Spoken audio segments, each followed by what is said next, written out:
Okay. Yes, I would like to send it. Stream announcement. I should be good. Welcome, welcome, welcome everybody.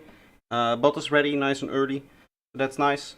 Today, of course, feedback stream. I do want to say the reason why I haven't streamed since the last Sunday is because I'm having a lot of computer issues, and that might mean that my PC actually turns off during the stream because it has been overheating. Tomorrow, I thought I had fixed it during the week. I thought I had like cleaned it out and everything, and I checked everything, but it's still overheating. I think part of the reason is just because it's like 40 degrees. Yeah, that's usually not a good thing. Why do I have two chats? Why is there also a chat here? How about chat? I have chat twice. Okay, that's not normal, but okay. Anyway, so yeah, it is overheating. I have a constant like temperature monitor here, and you can see my minimal temperature. So this was when idle was 41 degrees, and now it's at 80 degrees with the maximum allowable temperature being 90. So it's on the edge of what is okay, but anytime I render a video or anything, it's gonna go over. That means that I had to like render videos on the laptop and all that kind of stuff, and that's obviously with Adobe being Adobe, there's going to be 20 errors per project with everything. So I'm not sure how well this is going to go, if my PC is able to handle just streaming for a while and displaying all of the stuff in here, and because this usually takes some CPU as well. But it seems to be holding up for now, the first 4 minutes. I'm going to be knocking here on the desk, and we'll just see how it goes. Anyway, we already have our first submission. This is Night Comes Down by Shortax and Penultimate. Before we get into that, I want to salute everybody: Zen Lion, MindB, MyLogify, AC Dime, Klaus, Matt. How are you guys all doing? Welcome, welcome. They are the same chat, yeah. So it's really strange. I have usually my pop-out chat right here on the left for me, because then it's closer to like my field of vision. Because the other one is all the way on the right, like all the way back here. But for some reason today I have two chats. And that's because usually if you pop it out, right, in the separate window that you use for that, it removes the normal one, which is normally in your like stream window where all of your statistics and connection things and everything is. But today it didn't do that, so it's a little bit distracting. Kev Human, welcome. I see more people submitting their tracks. Let's just get started. This is Navi, or Navi in Discord. And the name of the artist, Shortax and Penultimate with Night Comes Down.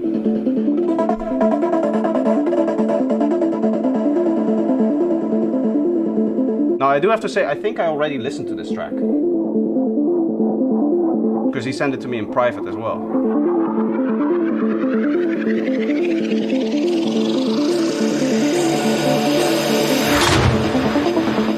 It's a very loud intro. When will you find me to come back and guide every step, when all I can see is the edge? You open my mind up, make me feel like there's definitely too much masking here of the vocals by the synth. When the night comes down. And the vocals themselves, you can definitely hear that it's like one layer with a stereo width and a big reverb on it, which sounds very amateurish.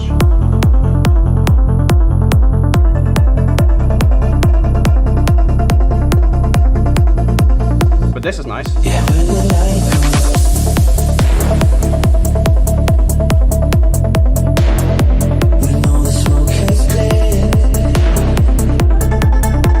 I don't know what the kick is and what the bass is. I assume this is the kick, looking at the waveform. In this case, it's not clean at all. You have issues with your kick and bass. Very clear issues.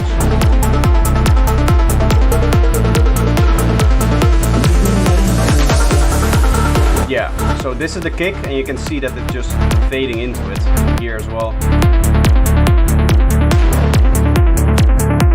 It sounds pretty pro to your ears. It's the fact that it's just one vocal. When will you find me? There's no doubles, there's no harmony, there's no octaves, there's no backings. What he's done is just take one vocal line, widening it, and then put a big reverb on it. That's not how you do vocals usually. Because it lacks clarity. It's a very muddy feeling, it's a very washed out feeling.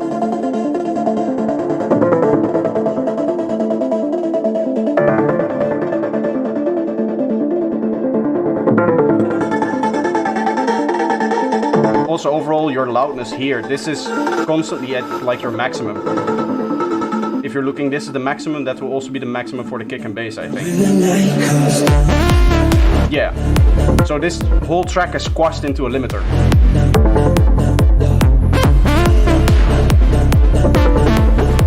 Like the sound design and the ideas are great, it's just the mixing and the mastering is all off. And that, I think that is just what happens when, like, how do you describe it? It's, I don't know if it's ear or what it is. It's my friend Penultimate who did the mastering and mixing.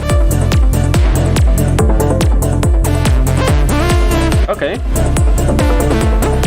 I mean, I'm not going to sit here and bash just like a guy who did this. Obviously, he did his best. And it's not like it's completely wrong or anything like that.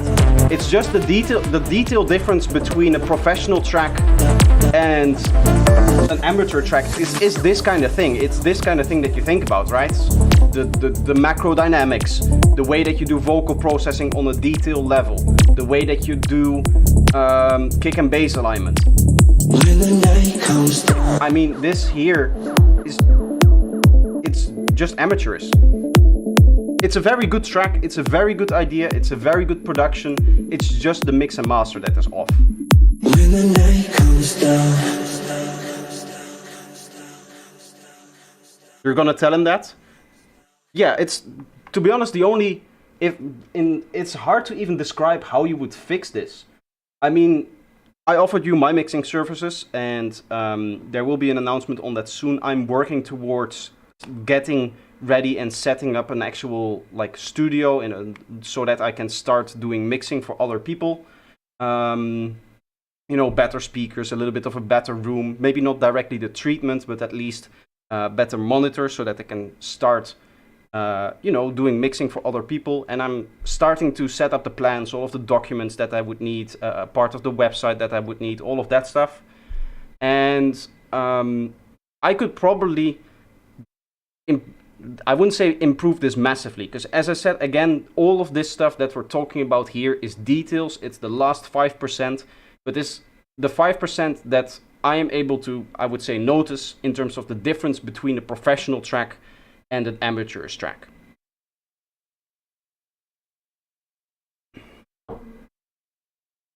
Let's see. Do we have new people here? Not really. Obviously, Shortex is here now. Welcome. We do have a lot of new submissions here already. So this is Future Music Oblivion Mastered. Looney Tune also sent a project. We have a lot of people sending projects now. Yes. This is Future Music, and this is High Tech Oblivion Mastered. Actually, a mastered track submitted, so that's very nice. I always like it when people master a track. Hello, Acid. Also, welcome, Looney Tune.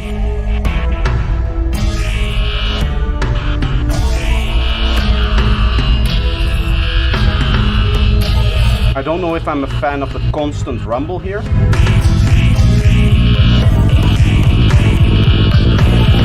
Yeah, I'm not a fan of the kick and bass being this rumbly.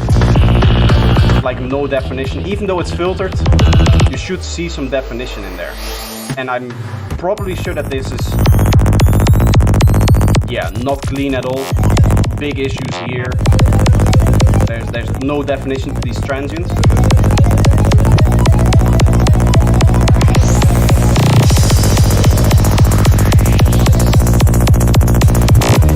I mean, overall, the sound design is great and everything is... Again, this would be a last 5% thing, right? Your clean and bass. Your kick and bass being clean.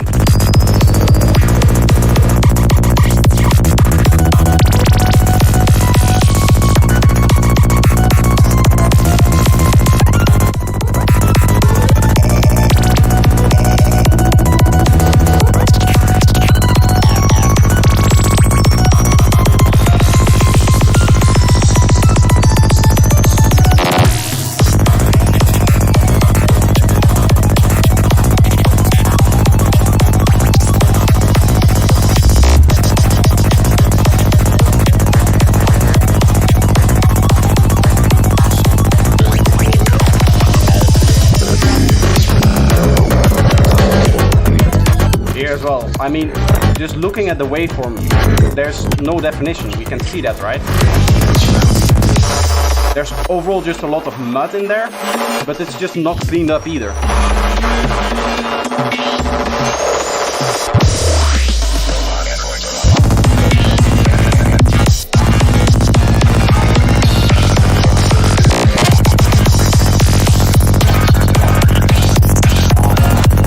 I like the ideas. If you're gonna do vocals in a track like this, like you're doing here, as kind of like a sequence, I would turn them up.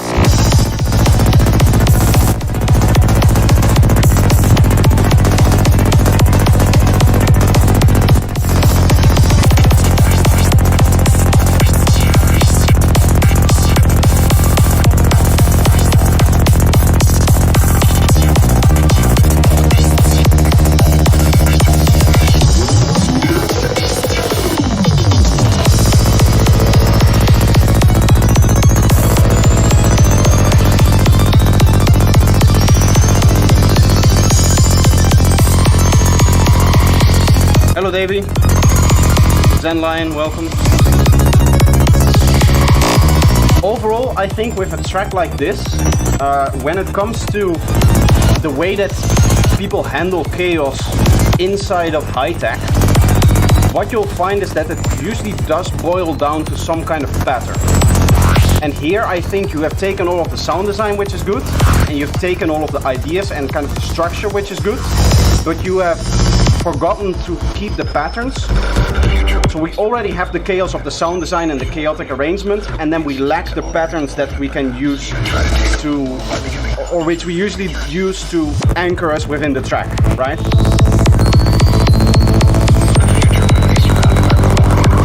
Here again, the vocal. If you're going to have a vocal that tells us a story, make sure that in the mix we can hear it. Because otherwise we're going to go searching for, okay, what is he saying?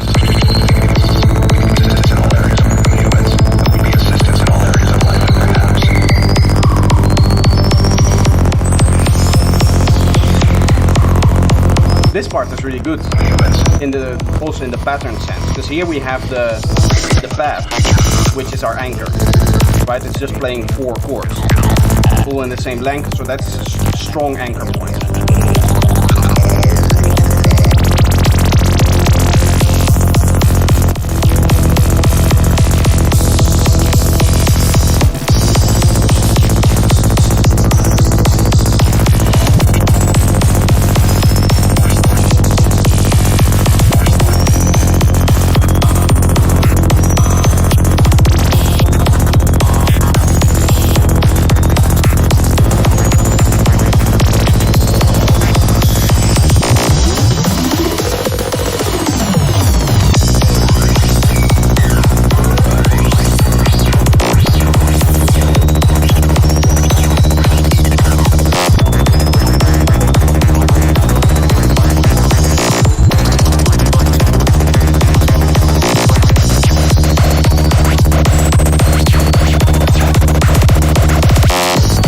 Yeah, if this is going to be released, then you need to, one, clean up your kick and bass. That's the big issue here.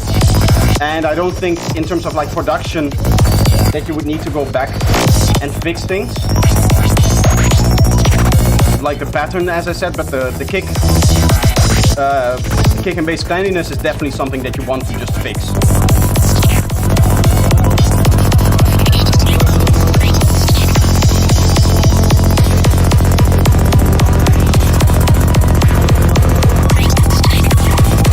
I'm gonna keep track of how many kick and bass are clean and how many aren't in today's stream. We'll see. We're now 2 for 2 for not clean. Okay, so 0 for 2 in terms of clean, right? I mean, what's this? What's happening here? Where's the definition?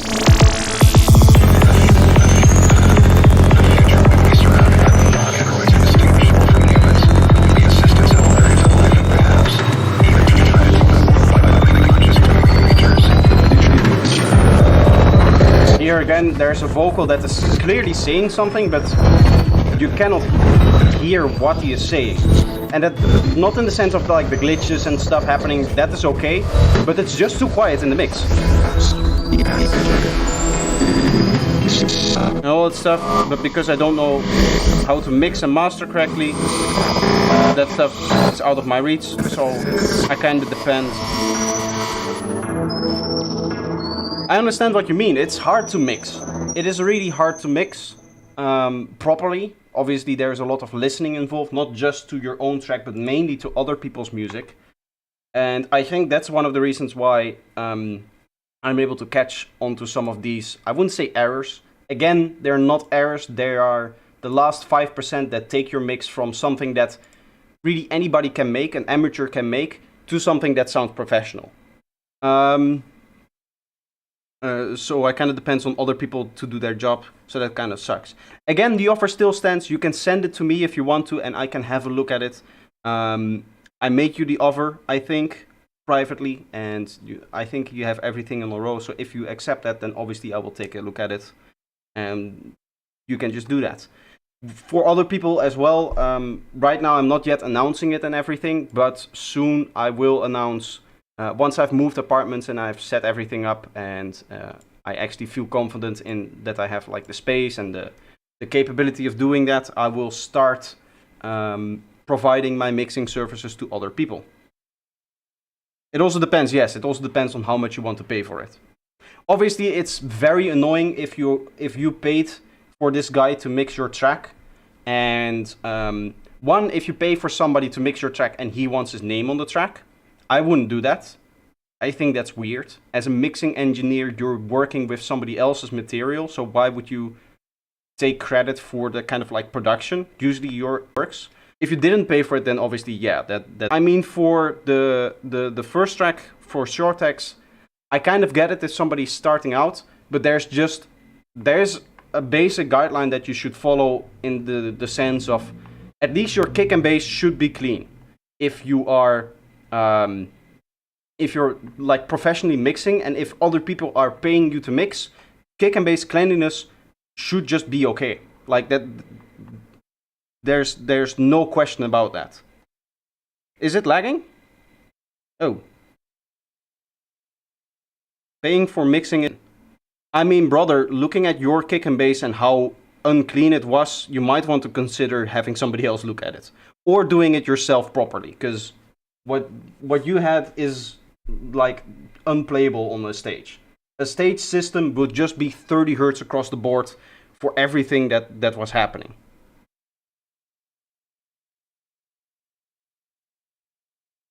Okay, so now it lagged on my end. I should be back. Hopefully. Right?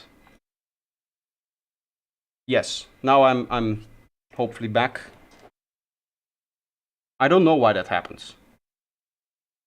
I don't know. YouTube is not receiving enough video information to maintain smooth streaming.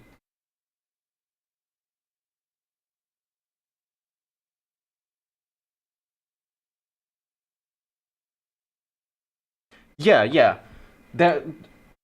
That's the reason why I export all of my tracks and mix in a different project, is because you have to have a different mindset when you're mixing than from writing. It's just different. You have to have the technical ear to listen to a track and just be able to tell, okay, what does this project need, right? Which is not something that you do with production. Then it's the creative mind taking over and just letting it flow. Mixing is very analytical, sitting down, listening to your reference track, saying, okay, this is what the music needs. Not letting it kind of flow out of your mind, but just listen, draw a conclusion, implement conclusion.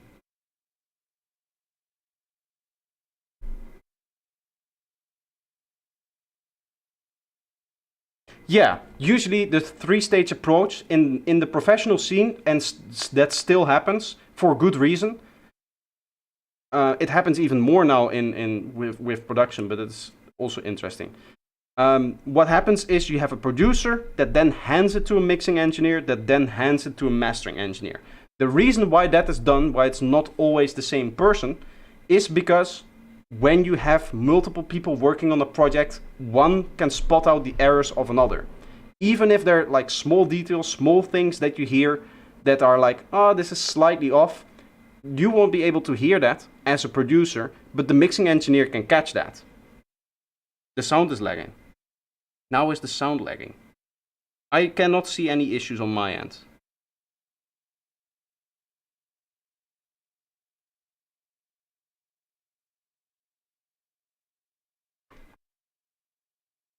What is going on? Excellent connection. Why? What's happening? For you, stream is fine now. I'll just continue. One of the things that I wanted to say, that split up is happening even more now. When it comes to hip-hop production, what you'll have is that somebody makes the instrument loops, another guy makes the drum loops, another guy puts it together, the fourth guy sits in the studio with the rapper and records the rapper, then it goes to the mixing engineer, then it goes to the mastering engineer, and then maybe somebody looks over the whole project as kind of like a supervisor. But there's like 6-7 stages of production from the initial idea up until the finished track. And the reason again for that is to catch the mistakes of the other, the errors of the other. Are the tracks submitted for feedback sidetrance exclusive, or can it be like uplifting trance? You can always submit anything that you like. I'm here for anything, as long as it's copyright free, of course. You can submit tracks by typing !feedback, which will take you to my Discord server.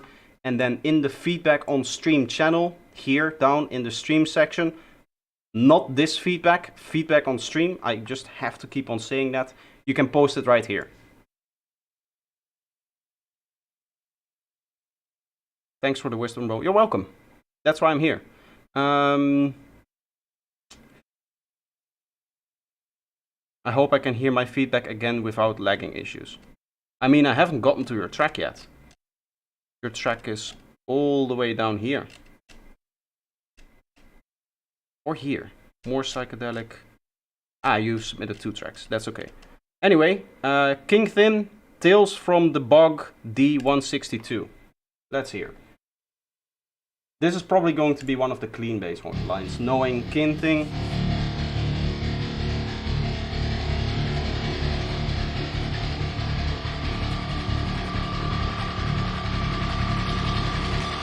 I've cloned myself so that my 6 clones can make, mix and master.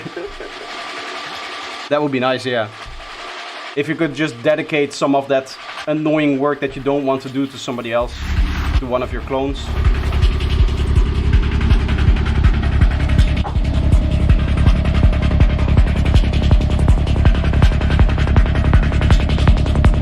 Here, even with the filtering, it's very close in this the transient, and that's okay with the filtering. I mean, as long as with the kick and bass itself, when the kick and bass itself plays, it's clean.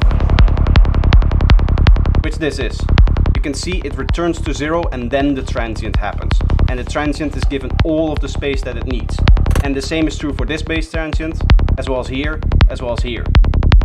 Now usually with this one, it's not going to happen because your kick tends to be longer.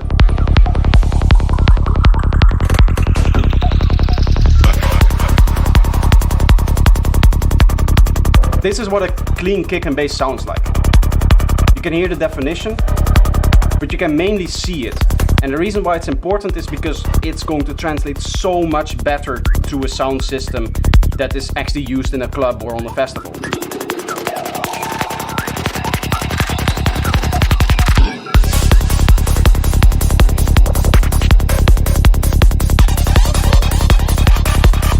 And obviously, this being a Kingthin track, everything is taken care of, right? Like the sound design is good. Stereo field is nice and big. That is something that he usually has a little bit of trouble with, but in this case it's really nice.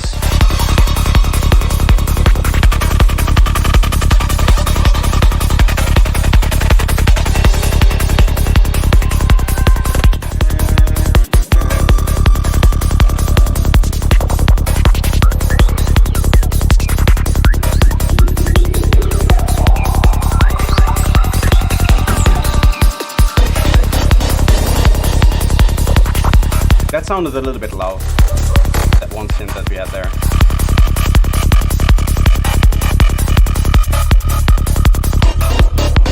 Baldur, how are you doing? Glyph, how are you doing? Welcome, welcome.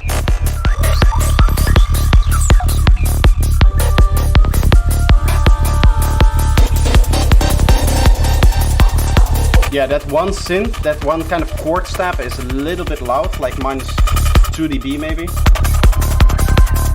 But we're really talking detail stuff here. Usually I don't have to say a lot when Kingthin submits a track.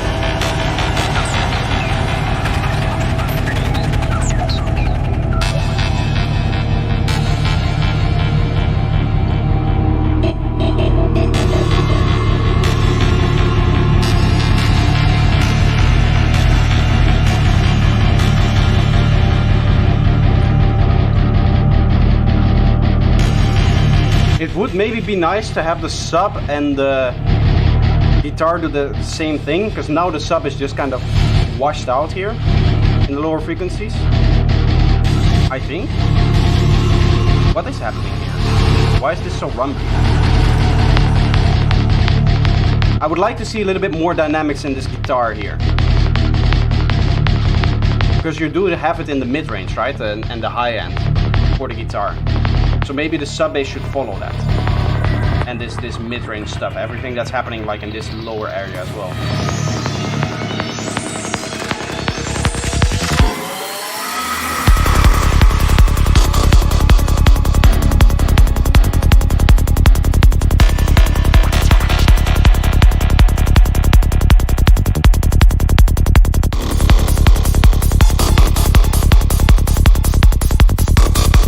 Wait, was the open hat in the first part as well? Now it's gone again. That's a strange choice to have both start the open hat and stop the open hat in a space where there's no fill.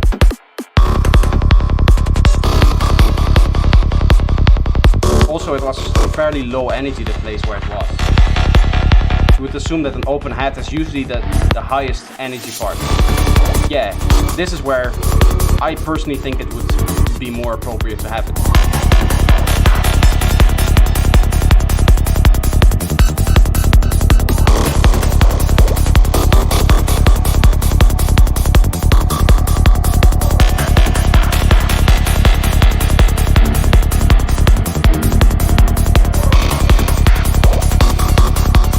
I think the last thing I'll say is that the kick could be a bit more punchier, right? A little bit longer of a pitch envelope on it. Because it has definitely a very dark feeling. And then the kick is very clicky. I usually associate the dark sidetrans with a little bit more punchy kick. It's not incorrect, it's just stylistically, I would go for one of those more, how would you describe it? It's the kind of kick that you would hear in old school Goa and even Gabber kind of music, right? The very clear pitched down kick.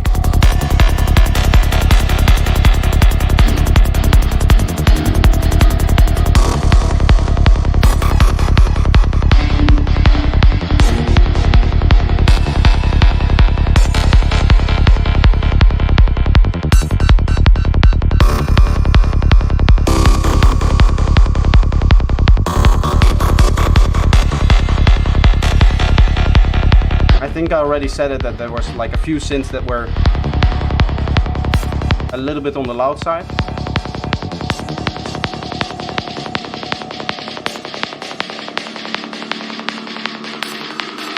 Going for a quick cigarette. Hope I'm back for my track. There's 2 tracks in front of you, so I don't think that will be a problem.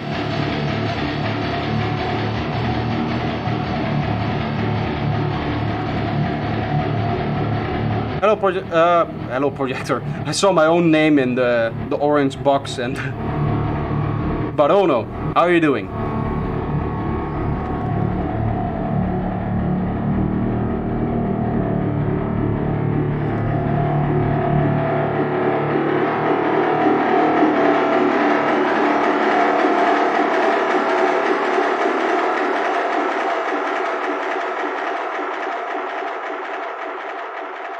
Very cool outro, maybe a little bit too loud because it's so mid-range. It's a little bit pressing, right? Because normally with the loudness that you have, there's a lot of bass in there, which stop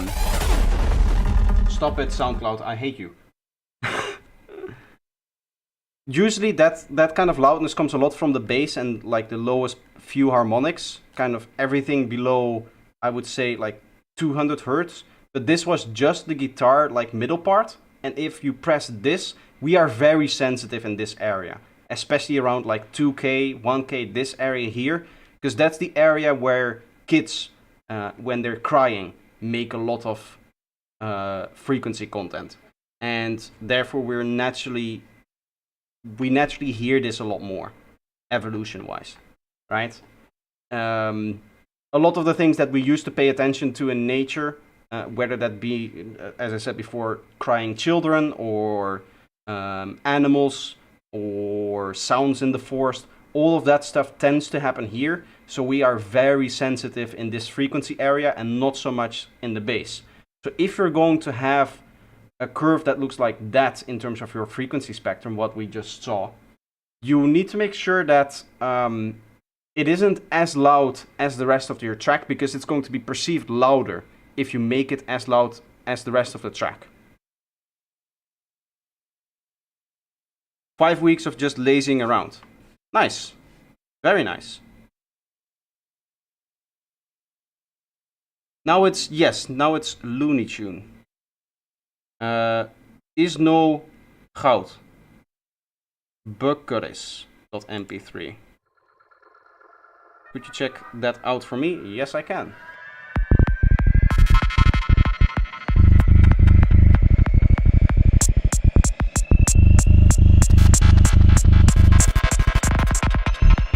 Is this already your kick and bass, or is this the intro?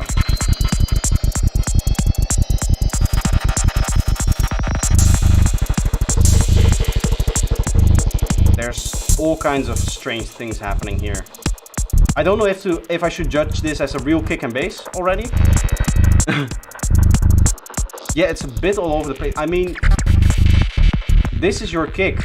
In terms of volume, the most important element of a dance track is the kick, and this is the volume of your bass line. I cannot hear the kick in this part.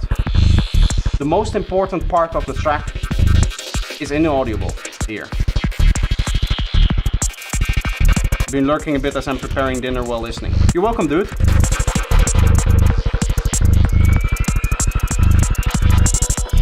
Also, these bass notes, why are you missing out on all of this space here?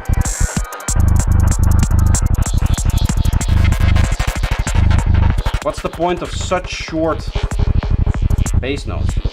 You're not giving the sub oscillate or the sub bass even like one cycle here. This is barely one oscillation.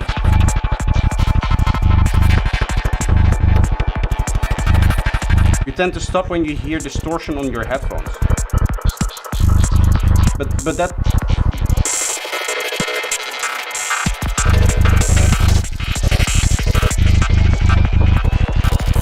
But... apart from the fact that you were clipping there, so... I don't buy that. There's definitely like clipping going on there.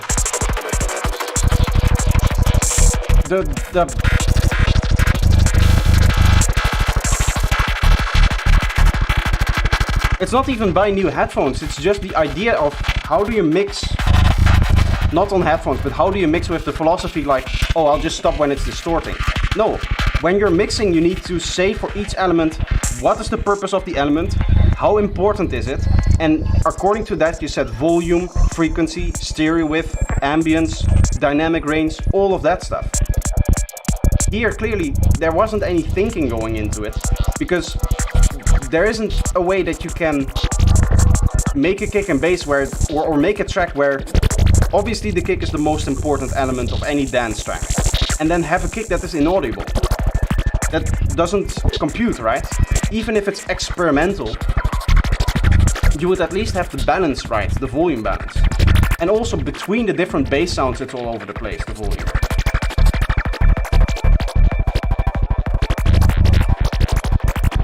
I mean, I can judge the cleanliness of the kick and bass, but that's not going to... I mean, here it's a mess. Here it's clearly, like, look at this transient. It's completely taken over by this bass note. So it's just the volume of it. It's the volume, the cleanliness, and in particular here, the length. What is the philosophy behind the bass note that is this short? Because this isn't enough... like length for one oscillation of the sub bass. So this bass line isn't going to really produce any bass. It's just going to be a flop like we're hearing now. It's just... That's what the bass is doing, and you can see that on the analyzer. The analyzer doesn't know what is happening to the bass. It cannot make it out because it's too short. Compressor on the kick and then mix the bass notes down a bit. No, that's not it. It is a systematic approach of saying for each element you just go down and say this is the most important one and you mix that one. You say the kick, okay, I set my kick to minus 8 dB. Then I know that my bass is slightly less important, so my bass goes minus 9 dB. RMS, peak, whatever you want to use for that. But at least a level difference, right? Something that you can measure. And then you go through the leads and your drums and everything, and you just assign importance, and then based on that you mix. And it's not just volume, it's, as I said, volume, frequency, stereo width, dynamic range, all of that stuff. Don't listen to me, I'm a noob. Will my analyzer survive? Yes, it will survive. It is a cool idea, I really love the idea. It's just that I don't want to be too harsh on people. I know everybody is trying and everybody is doing their best, and really production-wise, just the pure production idea, if I'm listening to it, it's very cool, very experimental, very new.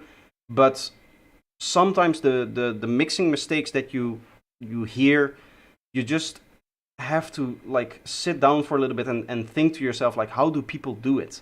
How do you get to that point where the kick is inaudible, right? That doesn't compute in my head, because it's the like second thing that you learn about dance music is that it's all about the kick. We dance to the kick when we're on the dance floor. When we move from side to side, anytime you like hit the side and start moving the other way, a kick happens. That's what we're moving to. Right? So that has to be in front, that has to be up front, that has to be audible, and you have to be able to dance to it. Because that's the point of this music.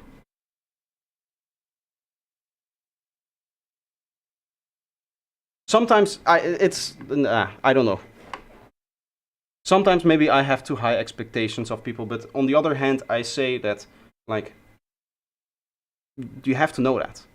And maybe because I'm a little bit more critical now and a little bit, maybe angry is not the right term, but a little bit annoyed by this idea that people pick it up earlier or something like that. So a louder kick and longer basses. Yes, I would make sure that your bass can at least do 2 sub oscillations. Sub bass being the lowest sine wave, and then the kick just needs to be the loudest part.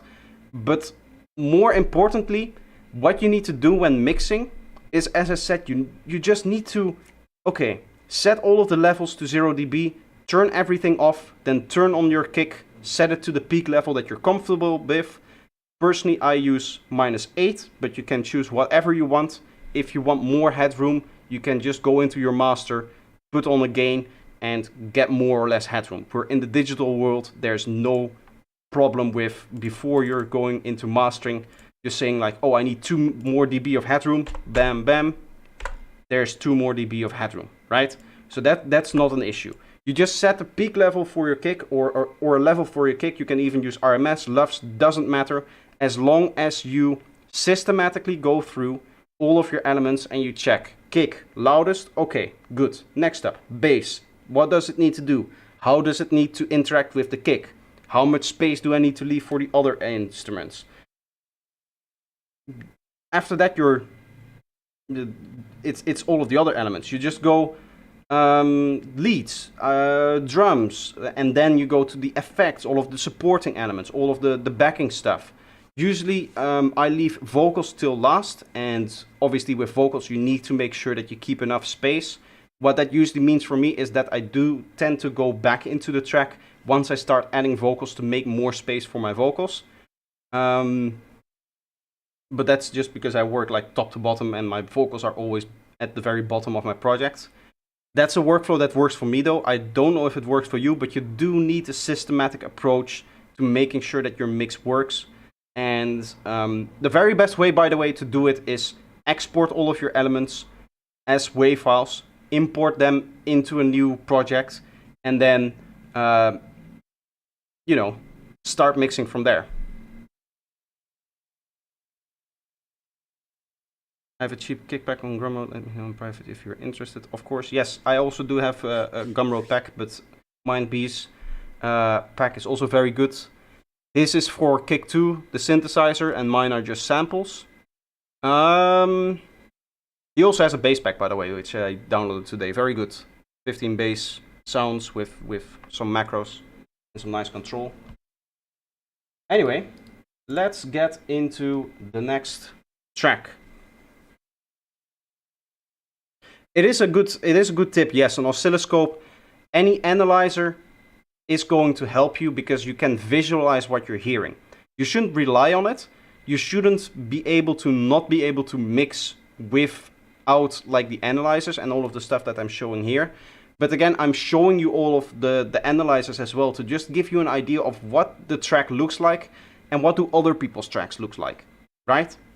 So that for the people that are in stream, they can, if they hear a track that they really like the mix of, they can see, okay, I can clearly see the kick in the waveform. Okay, I can clearly see the sub bass in here. There's no like rumble around it or stuff like that. I can clearly see what it's doing on the waterfall. I can see how wide the track is. I can see what the rest of the elements are doing in the waveform. All of that stuff you can see, and you can apply that knowledge to your own track. You can just whip up a stereo analyzer or a waveform analyzer or a spectrum analyzer, or in rare cases the waterfall analyzer like this one. This isn't really that useful when you're mixing yourself. I just think it looks really cool, so that's why I have it mainly. But these three can tell you 90% of the problems that you can hear within your mix. And obviously one of the things that it can do is it allows you to analyze reference tracks a little bit better. Anyway, AC Dime, one of my students. This is Cosmic Energy Unmixed.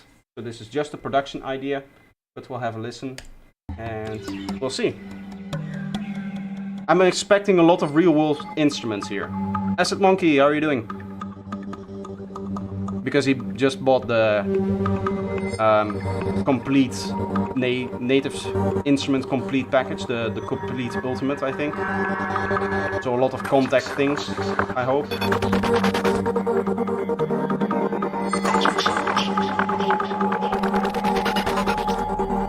Here already on a production level, you could make more space in the other elements for that vocal to exist, just by carving out frequencies, but I guess that can be a mixing thing as well. Overall, the sound design is pretty good.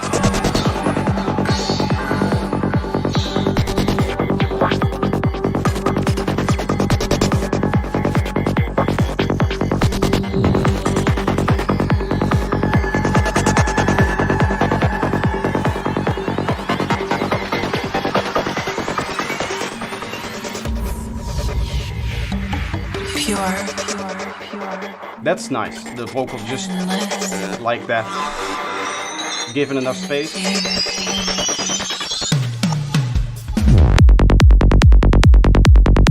That first bass note is a bit too loud, but again, the mix isn't done yet. This is what we like to see. Nice and clean.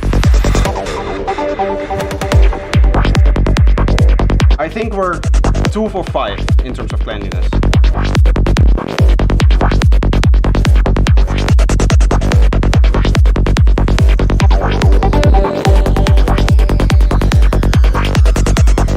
I personally have that acid sound be a little bit brighter. You can put an erosion on it if you want, or some bit crushing to give it some high frequency content. Make it stand out more, because this is one of those elements that I would say is like a main element.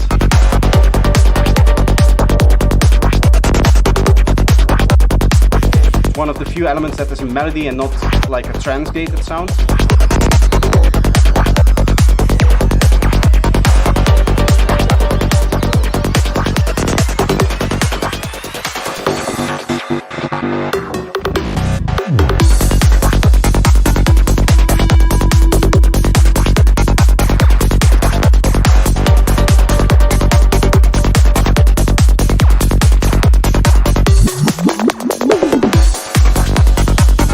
I like your attention to detail in the fills. That's actually something I helped him with, but it's nice to see him taking that idea and applying it to all of the fills. Like, that's really good, that sounds really cool. It's just a little bit of extra detail put into it, right? Now I'm suddenly worried that my kick and bass isn't going to be clean enough. Obviously I always check. I always say it.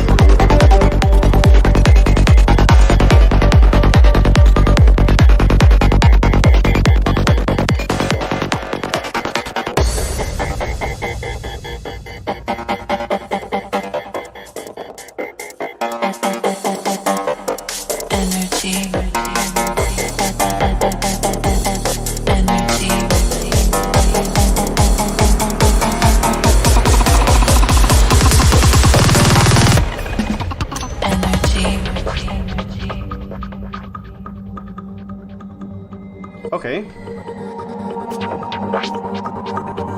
So now we're in a break. That's a bit of a strange choice.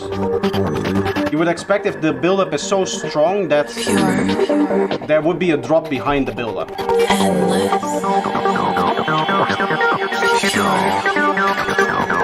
Either that or having a short second build into a drop. This feels too long between the build-up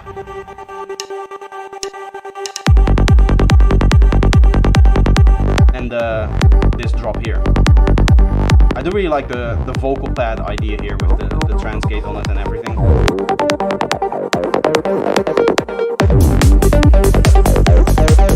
Cleanliness on that note, I think. Which one is it? I think it's this, right? Yeah, this. This is a bit of a mess here. It doesn't go into the next one here, but the way that the kick transitions into the bass, I think the sidechaining could be a bit tighter here. Build Your Dreams, how are you doing? AFM, how are you doing? Welcome, welcome. Keep up the good work, thank you. You're welcome. It wasn't even a double build-up, it was just a build-up going into the break. Like, this is the kind of thing I would expect, right? Build-up, little vocal thing, and then drop.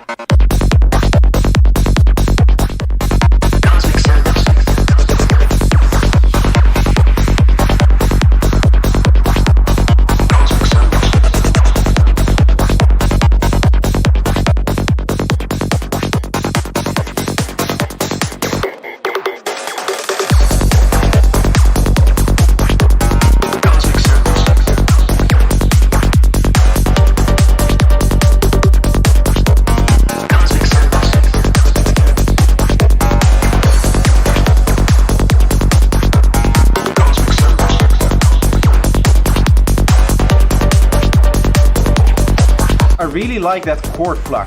That's really well done with the big delay on it. There's definitely a few sounds in there that still feel a little bit amateurish to me. I really like the acid line here. That's a good one.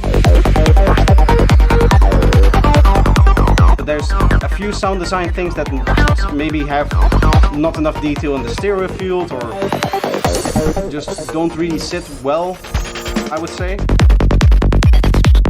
For example, this part is really cool with all of the glitchy stuff here. This is really good. I really like this part.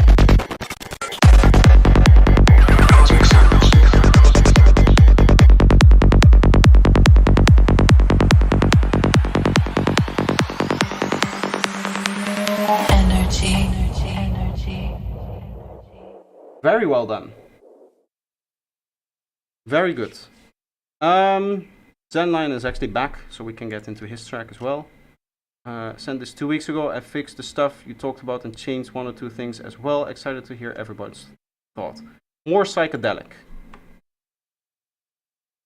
Let's see.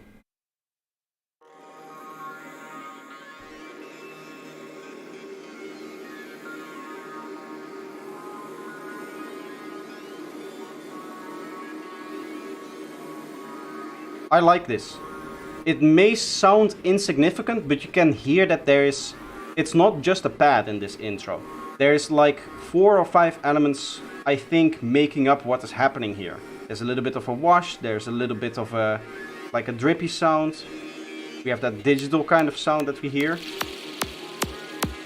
Now obviously we get more stuff. Are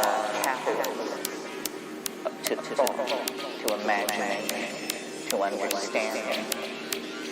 If you want, you could make the vocals themselves more stereo. Just widen them a little bit.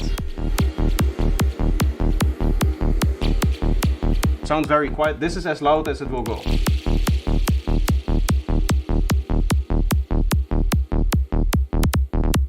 This is nice and clean. You can... What is happening here though? Why is this like open and then it just closes?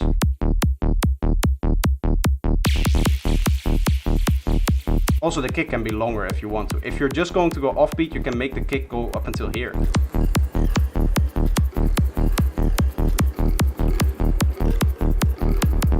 Tryptokam, you just joined the Discord. Just scroll down to the channel feedback on stream and submit the link there. The world is not at all as we suppose it to be.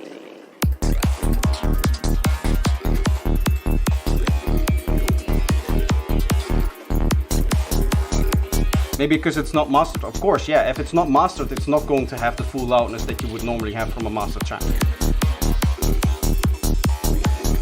Also, I think I mentioned it the last time, but your bass line is, in this case, louder than your kick here. And I think also that has to do with the summing of now the hat and stuff like that. The part of it has to do with, I don't understand what's happening here, why suddenly it goes from like open to completely closed here. Maybe an envelope put differently or something like that.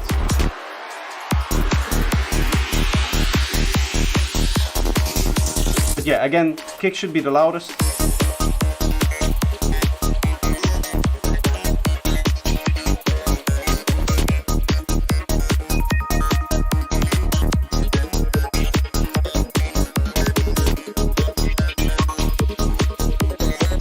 can fix that? Nice. Nice. I'm thinking the only reason why I can think of that is if you have a 16-note envelope, but why would you have that on an offbeat bass, which is an 8th note? I mean, if you fix those two things, it's a very cool track. I really like the ideas that are in here. Overall, the groove is nice. I like how you're using light elements and a little bit of dark elements. Like, I really like that ARP and stuff like that.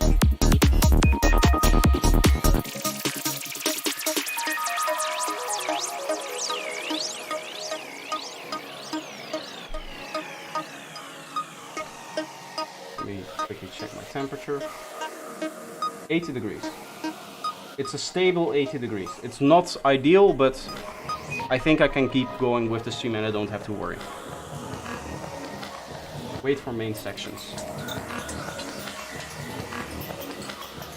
I mean, we should have had some main sections already, no?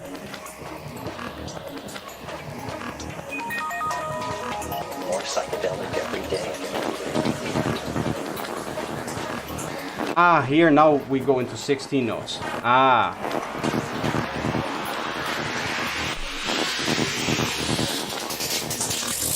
Proto-psychedelic drugs. Yeah, that makes sense. So you use the same bass line for both of them. In that case, use a different patch. There's no harm in duplicating the patch and making one part for the offbeat bass and then one for the rolling bass. Again, here also very clean actually. Apart from the loudness, right?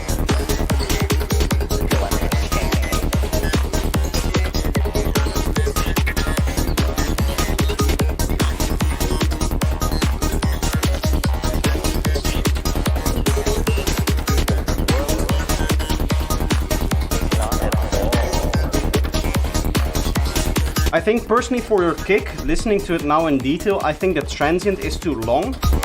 So the punch can be pushed in a little bit, especially on the very high click. And then secondly, overall I would lower like this area, so 500 Hertz-ish, up a little bit around 200 Hertz and maybe give it a bit of a stronger sub bass overall the track. Just a little bit. And you can even do that in mastering, I think. You could like Bulltech EQ style do that, I think. Right? Wait. Ah, I know what's happening. The kick doesn't reach the sub bass because it's too short. Why would you have your kick not?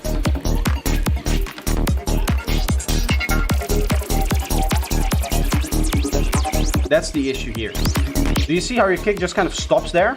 I thought that this was the bass note, but now I see that your bass is down here and then the kick just kind of stops there.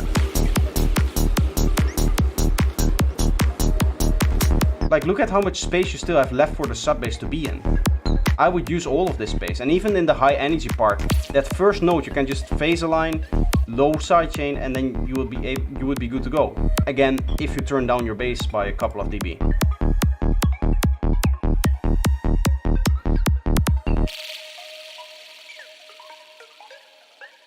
I think now it is a good. How do I fix that kick thing?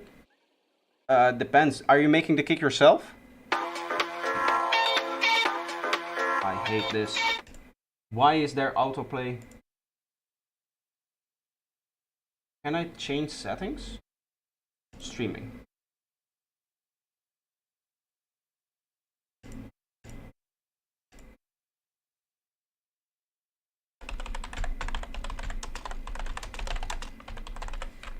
Turn off autoplay.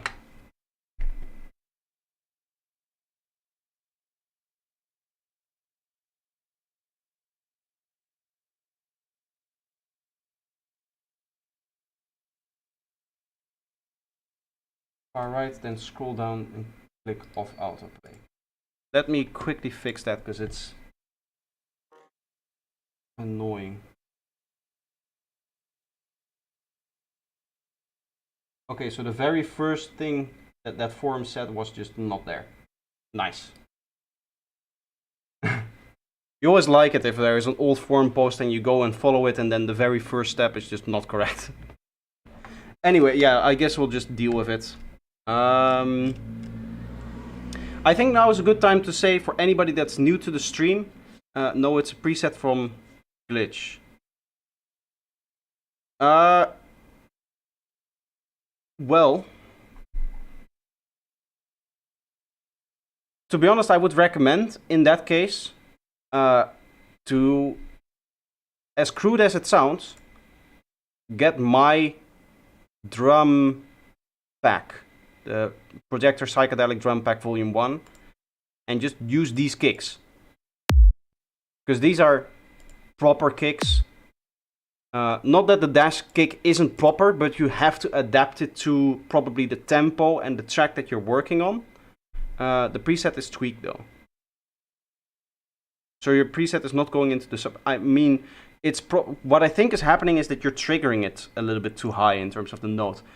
Given the combination of that very pronounced click, so that very pronounced high frequency, which I said like tuck it in a little bit more in terms of the length, in terms of the envelope, and the kick not going to the sub bass, I assume what is happening is that maybe you're playing it a little bit too high.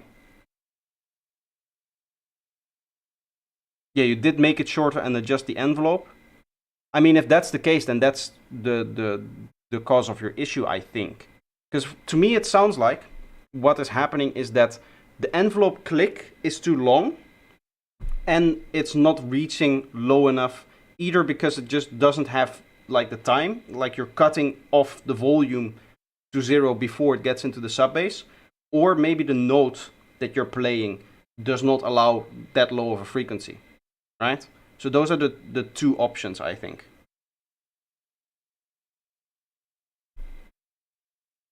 It's a pitch difference between the kick and the sub bass. Not so much the difference, there can be a difference in pitch. In fact, all of these kicks, when it comes to my kicks, the pitch that they say they are, they're actually 2 semitones lower than it, because I always like to scoop my kick under the bass in terms of frequency, slightly under the bass. I just like the groove of that, so that's how I designed all of these kicks. This one says G sharp, it's probably hitting G or maybe even F sharp in terms of its actual key. It just works with a bass line in G sharp. So that's the idea behind the like my kick pack. But in general, there is no like golden rule of where you should tune your kick and stuff like that. It just needs, one of the key things that the kick needs to do is it needs to give a little bit of oomph in the sub bass. Not a lot. You don't want to go over half the length of your beat, because that the second half of the beat is where your bass line is providing all of the sub bass. So, and that's true for any type of like psytrance. And even in some cases, you'll have that you're just restricted to the first quarter of the beat in terms of kick length.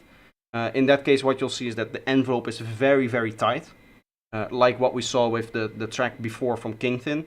That's a great example of a track where the kick, it provides sub bass, right? It provided sub bass. You can hear it's having that punch. Yes, please take me to this. You can hear the punch that it provides. You can see how quickly it moves down into the lower frequencies. If I pause it here, we can see the punch in here. Can I zoom in on this now? I can. Look at this. We can analyze this kick and bass real good. You can see around this area, this is already sub bass, right? So you can see this is the pitch envelope going from, I guess, 10K down to 100, maybe 200 maximum. These colors aren't the same as these colors. Keep that in mind. So this doesn't mean that it's at 1000 hertz here or anything like that. In fact, this is volume, not frequency. But either way, I think already here we're in sub bass frequency. So you can see how short of a time this is. This is a couple of milliseconds, not even 20 milliseconds, because this is 0 milliseconds and here we're at 100 milliseconds. My bass and sub bass are still on separate channels. Why? Genuinely. For psytrance, it makes no sense to actually do that, in my opinion. Like, what do you gain from it? Apart from the fact that now what you have to do when you're doing that with a separate sub bass is that you have to phase align it. You have another extra thing that you need to worry about in terms of mix. You have another track that needs to be well balanced. It needs to be,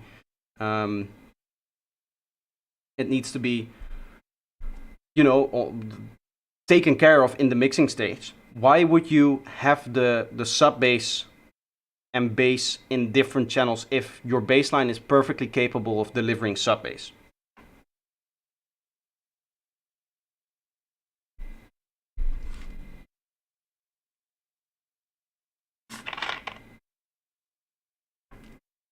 I did want to say before, a lot of the times I'm sitting here and I like having the control to bring the sub in and out a bit.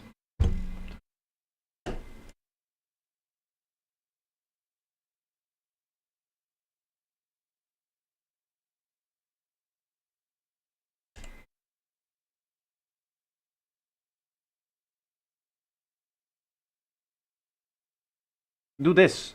This is all the control that you need over your sub bass. Right? Here you have control over the exact volume of your sub bass and the exact volume of your first harmonic. And this isn't hard. Like, this is volumes. There's nothing scary about this, right? So just make your bass like this. You use your saw wave, and then if you feel like, okay, I need a little bit less sub bass, you just go like this. Don't overcomplicate things, because in overcomplicating things, if you were to go here and then you make another channel and then you go in here and say, okay, this is going to be my sub bass, and you say, okay, I'm going to use, I don't know, the basic sine wave. Now you have to phase align this sine wave to this thing here. And one of the things that is very annoying here, if you do any kind of multiband processing, if you're a fan of doing it the old school traditional way where you're processing your bassline with the multibands and the filters and all of those techniques, you now don't have your sub bass in here. So anytime you put your processing on this track, it's going to be out of phase again with the sub bass here. All it does is bring extra problems, and you don't actually get more control because you have all of the control that you need right here. This is all you need.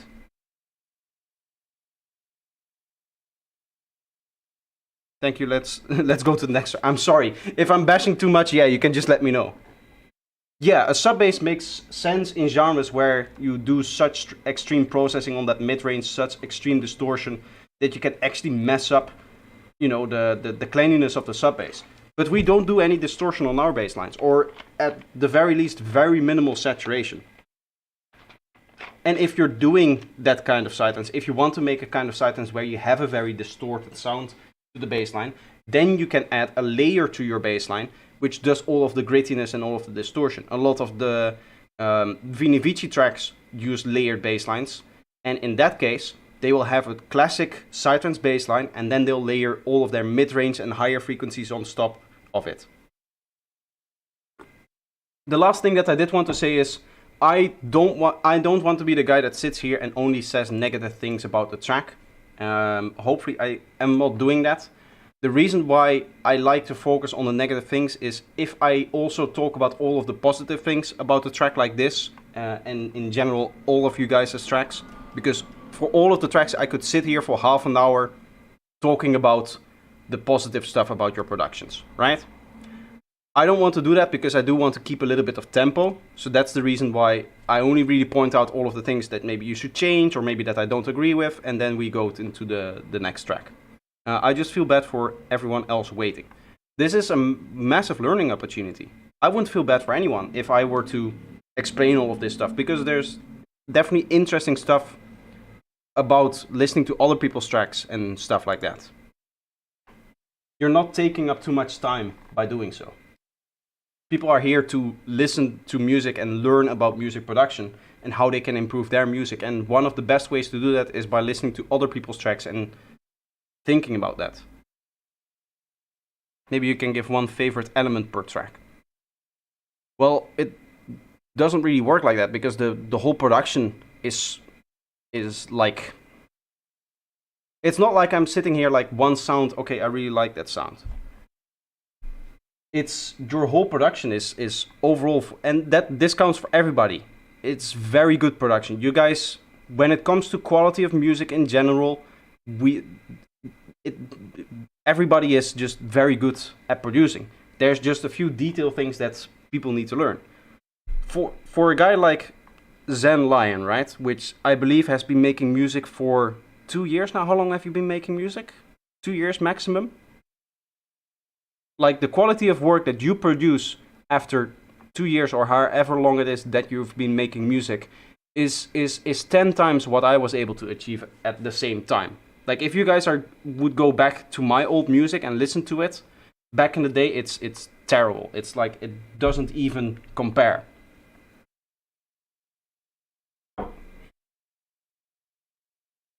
Just an idea to counter the critical comments. I don't actually get a lot of critical comments about that, but I think that's because I explain the reasoning behind it. Like, there's nobody that has ever told me, like, you're being too negative in the feedback. Sometimes for the new viewers, I just like to tell that this is how I handle things. I want to get through it somewhat quickly. And in fact, we're now going to listen to the next track, because otherwise it did become very, very long. 1 year. Dude, that's insane. Like, if you compare what you're doing now to what I was doing after 1 year of production, it's incomparable. And it's true for all of you guys. Like, everybody in my community is very advanced in terms of their production capabilities.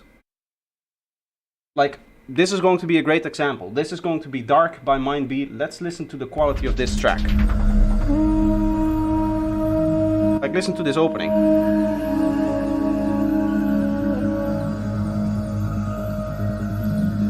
I'm tempted to see if I can go back into my old productions. I've lost a lot of the old files, but maybe I'll be able to find some stuff.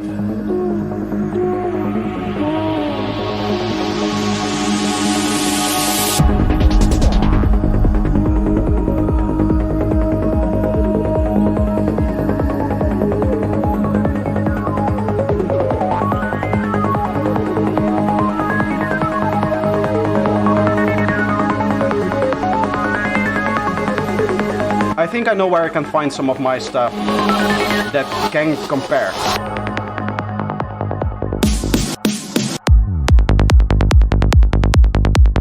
Very clean.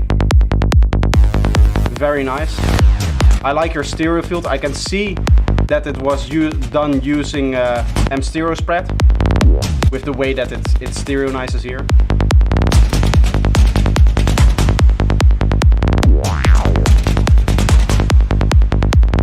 This is a very good track.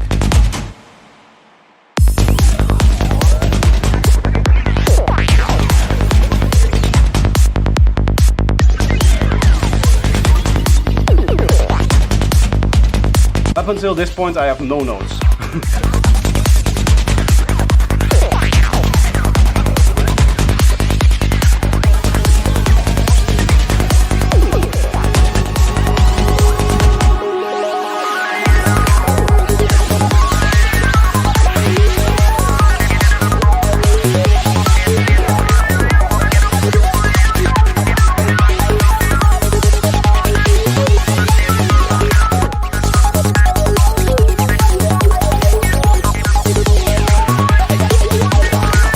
Maybe the drums, maybe specifically your hats can be a little bit louder. And here I would have a fill. You're building up to something, then you want a little bit of a pause, and then you want to give it the impact again.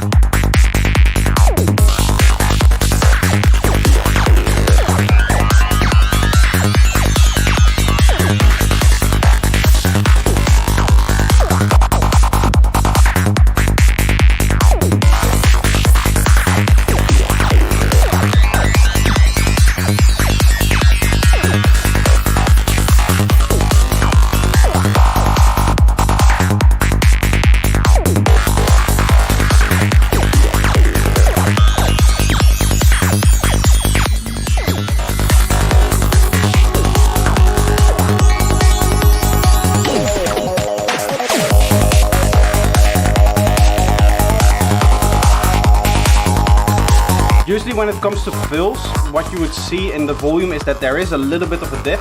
In that last fill there, I think it was not dynamic enough, right? It needed a little bit more slowing down so that when it goes back into the next part, that part has a little bit of extra impact. Because that's one of the reasons why we add a fill, is so you get that impact again for the next section. And of course it helps people who are lost on the dance floor, who aren't exactly in rhythm with the track.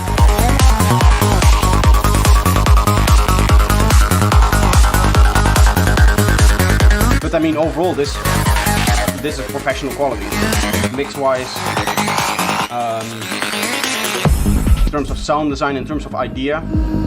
Our universe is not slowing down. Very good vocal mix. It's speeding up. I really like it. And to account for this accelerated expansion, there was something else. This vocal could be stereoized a little bit more, I think. Something unexpected. There is a lot of stereo in here. Faster and faster.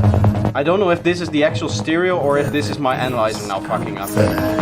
Between the stars, because it does feel very mono on the vocal itself. Expansion is truly dark, dark, dark, dark, dark, dark, dark, dark, dark, dark.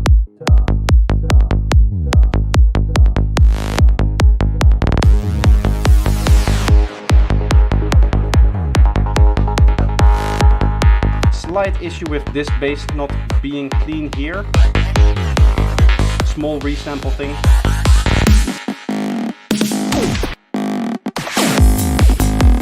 I like that. Nice attention to detail on the fill. And then in a very cool a sound that we actually use together in our track. This kind of very gritty acid sound. I feel like that is a unique sound to you, and I like the effects that you're putting on it here and how you're using it.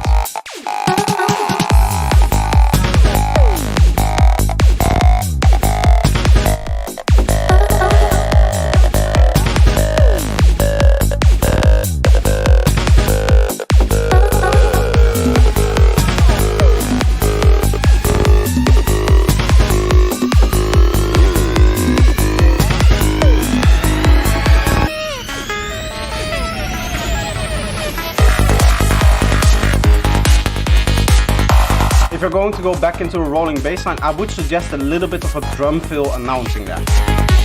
Or maybe even filtering in the kick bass a little bit. Just to give it a little bit more like transition.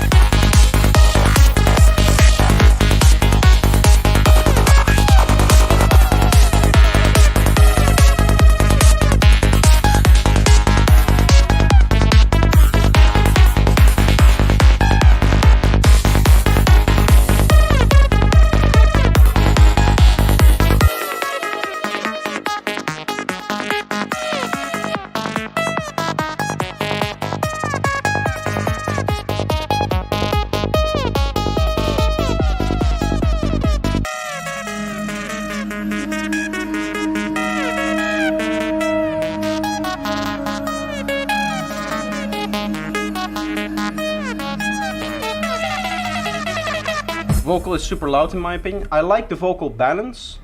I do think that the break itself is a bit loud. So you could turn down the whole break if you wanted to. But the vocal sitting on top of the rest is definitely what I like. Oh my god. Anyway, yeah. Fantastic production. Like, I think I'm pointed out a few details. The lack of fills in the first drop. Some parts where the kick was slightly being shifted around by the bass note, so you just need a little bit more tighter on that bass line in terms of like the cleanliness. And I think I mentioned the drums could be a little bit louder, your hats. Other than that, like, it's professional, right? Everything screams that you definitely know what you're doing, and this is just a professional track. Great stuff. Life Force Energy. How long have I been streaming? I've been streaming for 1.5 hours. For my next track, the vocal is text to wavetable. There is a little hard there. Still, it says still working on getting it right. The chat is being hidden by this thing sometimes, which is just amazing design, YouTube. You guys really thought that through. Let's put an emote there so that you cannot see the chat if you're reading it. Yeah, okay, I'll do one more track and then I'll take a break. I can do that. Oh, this is just 1 minute and 24 seconds long. That's easy.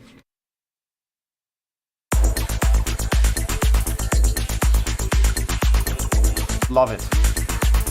Very cool. Already. I mean, I don't really have to check the cleanliness. I would suggest lowering this bass note by maybe 2 dB, 3 dB. That would also add to the groove of it.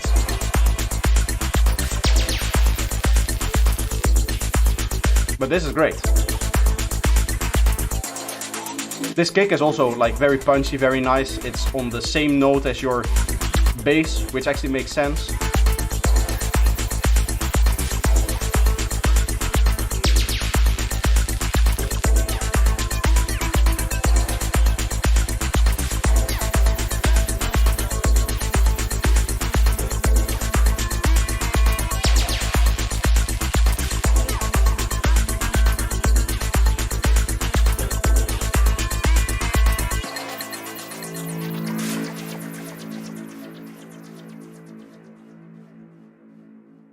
I think I'm missing something.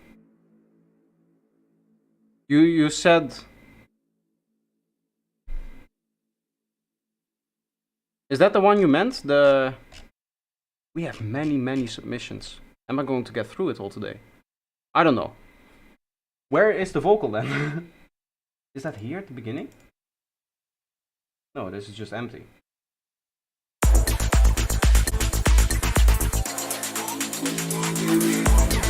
Here. The vocal is here. It's mixed so quietly that I didn't hear the vocal the first time. But I guess this is still in production, so that's something that you can fix later. In that case, I would stop your drum loop in the fill. That would give you enough space for it. You missed the vocal. Just completely missed the part of the track that you wanted me to listen to.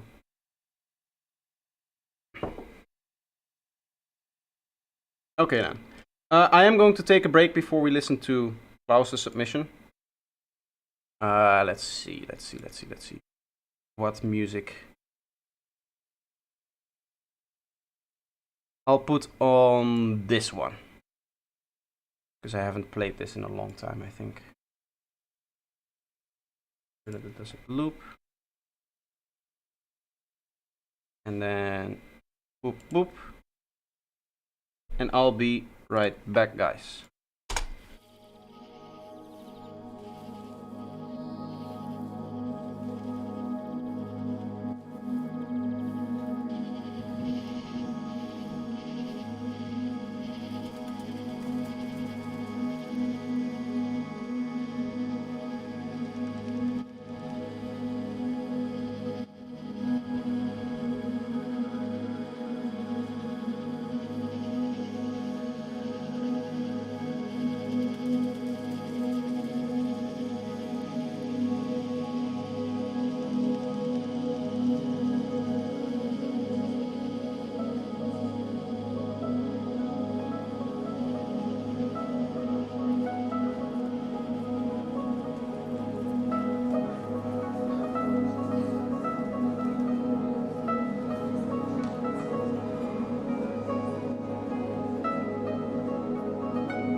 It's crushing.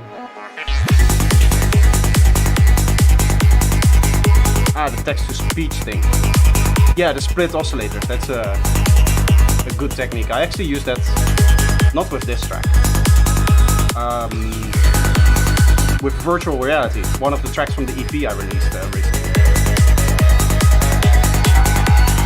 I mean, not even recently anymore, a month ago.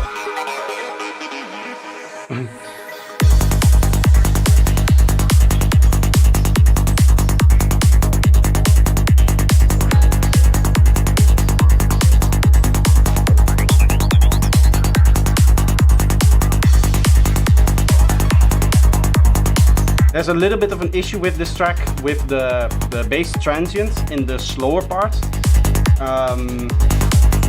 I think I fixed that, but I don't know yet. Because I ended up freezing it. Turns out my hyper modern all-in-one bass preset that I make for M Sound Factory doesn't like tempo changes.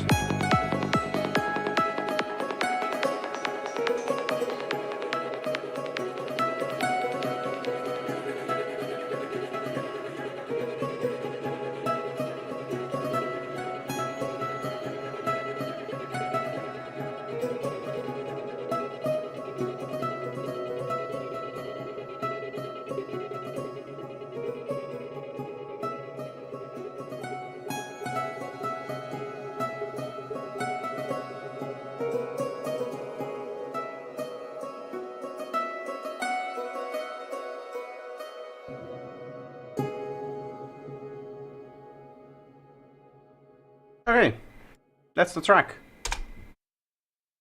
Let's get to the next track from you guys. Next up we have Klaus. Alhena. Let's see. It is not available.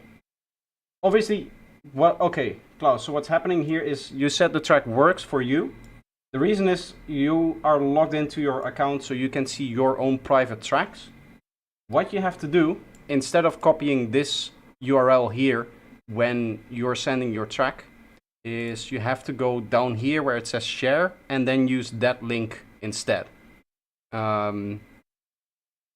Private tracks, when you're sharing it with somebody else, they can only see it if they have the private link for it, which is not the link that you see as yourself when you're logged into your own account. It's just a SoundCloud thing, I guess. So please update the link. In the meantime, I think we can listen to this track here by Acid 25, also known as Space Riders. Guzarish, A minor, 140 BPM. After that, we'll get back to you, Klaus. This is just 5 minutes.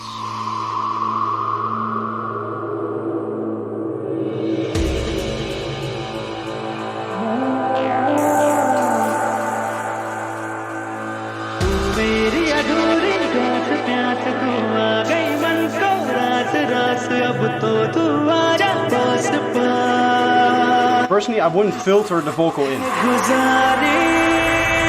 I would leave the filter open on the vocal, so that when it comes in, it immediately has that power.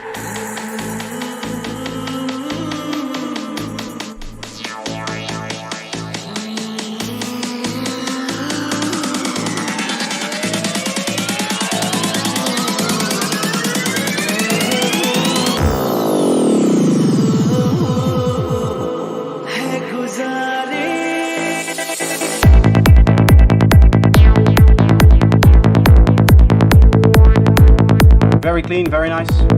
I like it.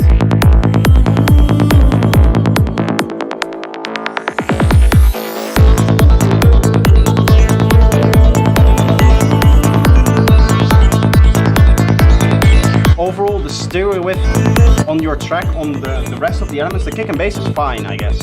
I mean, the kick shouldn't be stereo, but the bass a little bit. I think that's okay. But the rest of the elements sound very mono. And we can see that here in this part, right? When the kick and bass is playing, it's there. I would aim for it being like here-ish.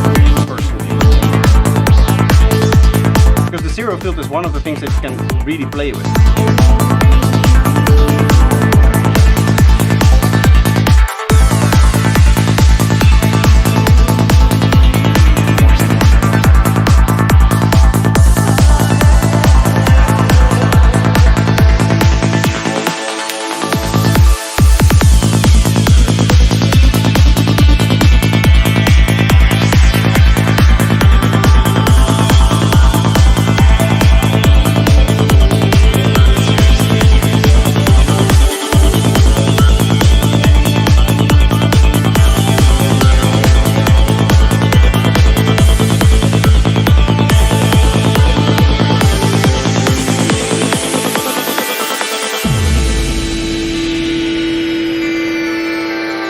I was looking at I was listening for the sub bass, also looking for your bass itself. Either it's too low or it's just non-existent.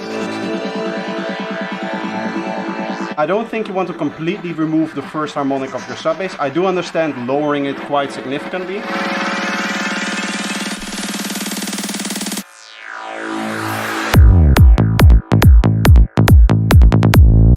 Yeah, here you can see on this bass here that there's just almost no sub bass or just no sub bass whatsoever. Personally, I wouldn't choose to do that. I would treat it like the sliding bass that you have here. Although the sliding bass could be a bit quieter, like 2 dB.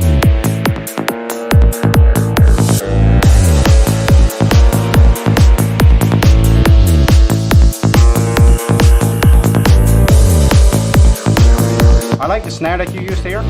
I think I said a few times before that you were using snares with too much fundamental, and I think that this one actually works very well. It could be a bit brighter if you want to. At the like 10K area, I would say. It could have that strong high frequency snap to it, which you do have for the rest of the elements, right? With the hats and stuff like that.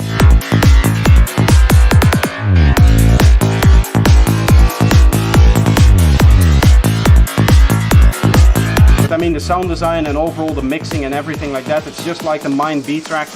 A few details, but for the rest it sounds professional. It sounds great.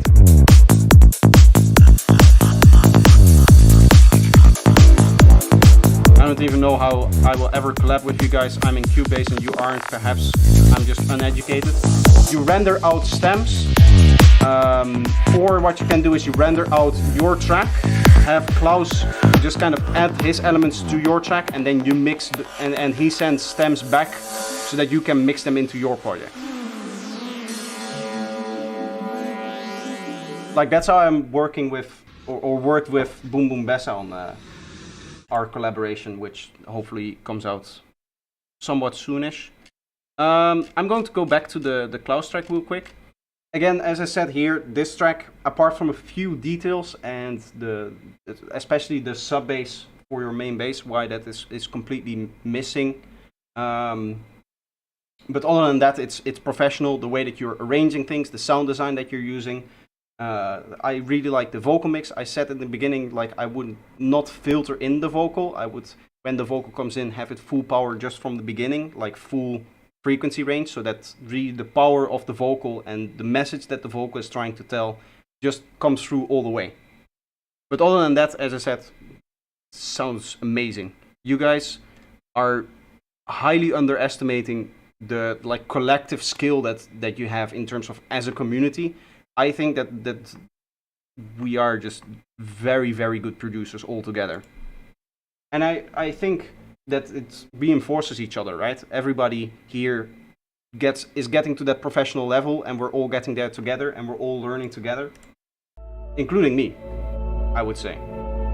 But it's always, if you're looking back, like if I'm looking back to my album, even the album that I released around Christmas, I listen back to it now and I say, yeah, okay, this would differ, that would differ, all of that stuff.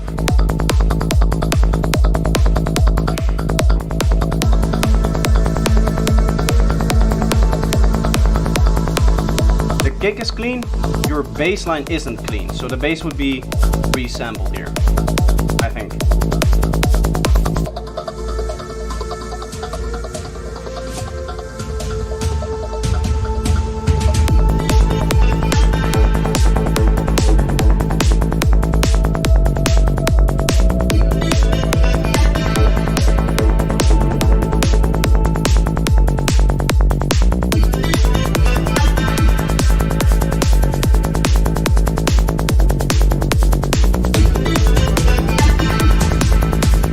it's always looking back at your own work. Even from a few months ago, you're thinking like, what the hell was I doing?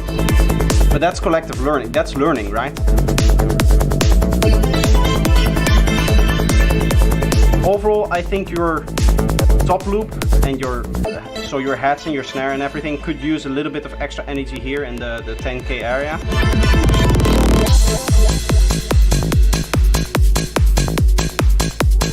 Here it's okay. I like the open hat. Open hat is sounding nice.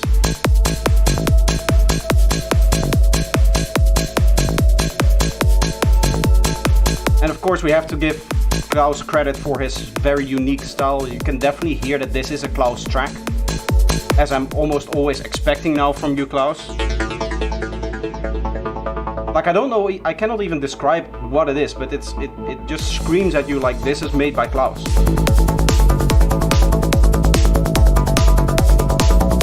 Thanks, Professor. I'll try to improve all you said. I think I said very little. I think I said like 4 things. Gark, welcome to the stream. How are you doing? I don't think I've seen that name before in chat today, right? I did see that you submitted something, so we'll get to you very, very soon, hopefully. There's quite a few tracks to actually go through today.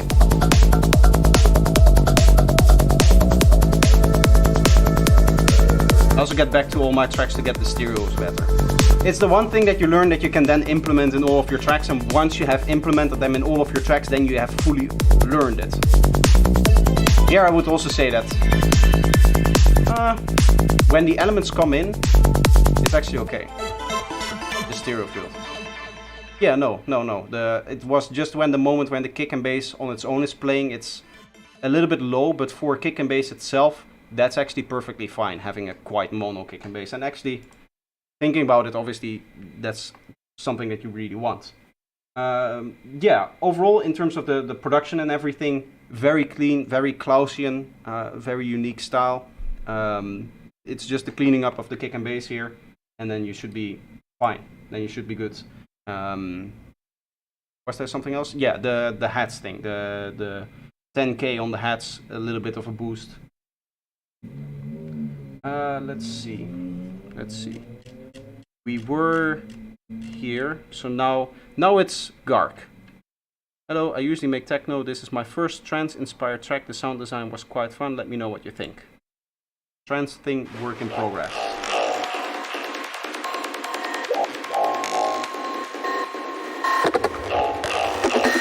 Overall, already very unique.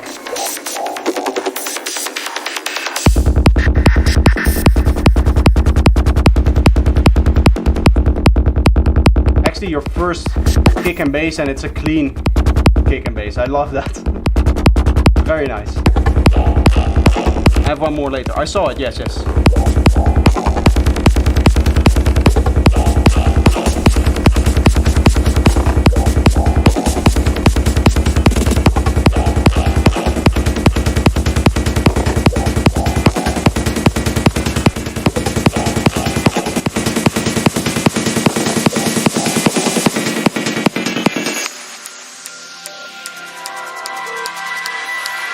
Arrangement-wise, here you're building up to something. That was definitely some kind of build-up to it.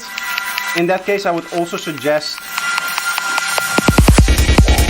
delivering on that build-up. I can definitely hear the techno elements in here. This is a techno lead.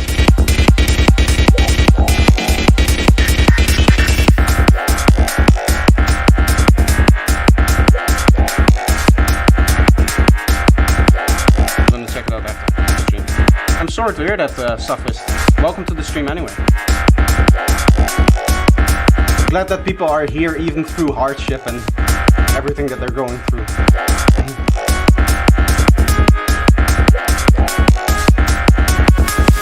Definitely has techno influences here. But overall it's definitely psytrance. And it's clean, it's well produced.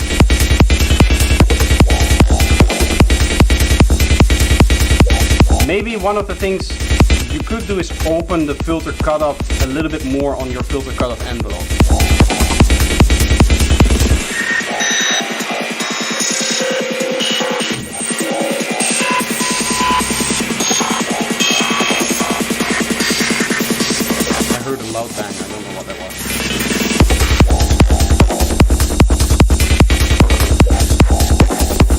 Do I mean for the bass? Yes.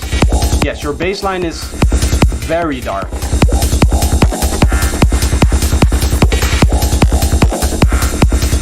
If you want a reference track, by the way, for this style of kick and bass where you have the 3 equal loudness bass notes, then scroll back and go to whatever Kingthin is doing. I can disable this Kingthin here. If you ever need a reference track for a kind of darker sound, then his stuff is very, very good. I was just about to watch a tutorial when you started streaming. Bitwig can wait. I love to hear that. People discarding Bitwig. One of the favorite things one likes to hear as an Ableton producer. See you, Asset. Thank you for stopping by today.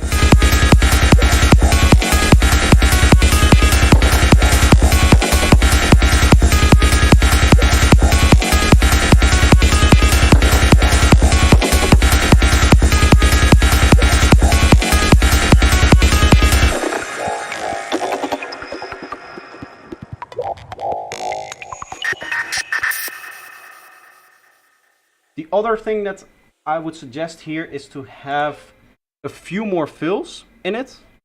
I mean, overall, like for a first Psytrance track, this is just a great stuff, amazing work. You can definitely hear that you have potential in the genre, and I hope that we get to see a lot more Psytrance from you, man. Next up, I mean, is there anything else that I need to say on this one? I don't think so. I'll give you a follow, at least. Next up, Acid Monkey, Fractured Time. That's here.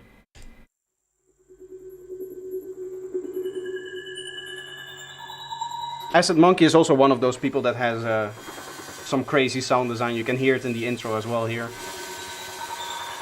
I don't remember if he makes high tech or not. I don't think so, right?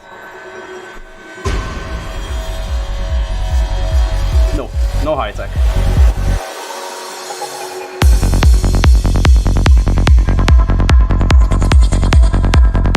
Can be slightly cleaner here and here on the transients. That's your resampling there. I think this is the result of just one filter, right? So that's your transitional filter. In that case, if you're using a normal filter, either deactivate it when you're not filtering or use linear phase. You're a fool-on guy. Okay. I will never remember that.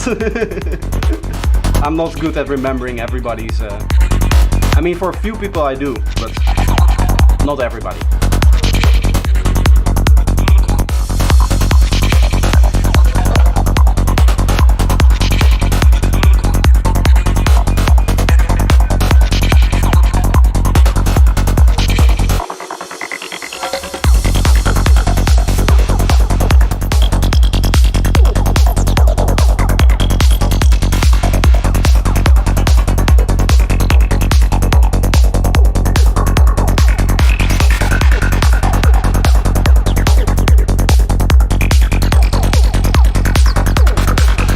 I think your bass could use a little bit of stereo widening.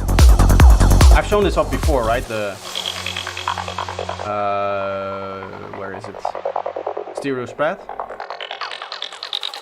You put this on the track, put this up to like 200 Hz so that it doesn't stereoize the lower harmonics, and then you tune the effect to get the tone that you want from it with the bands, the focus, and usually also the higher frequency for fine tuning.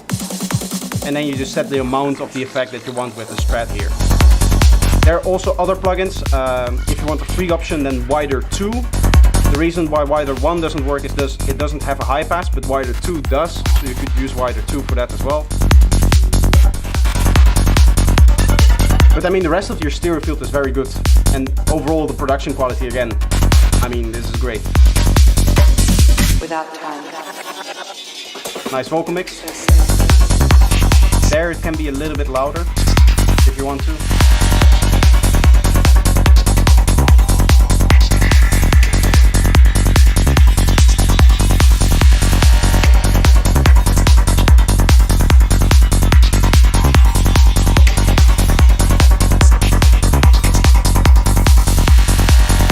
think your snare can be a few dB louder. Snare or clap or whatever you're using. Overall, the high frequencies are nice.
That lead there is almost like an infected mushroom lead, I would say, with the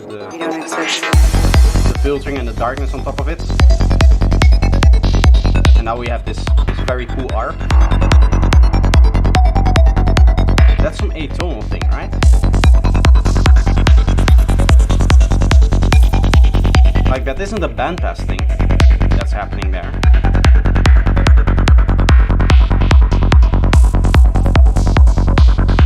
I truly appreciate what you do. Tutorial inspired me to get into trance production. You're welcome. I'm glad that you're... How would I say that? I'm glad that they're helping.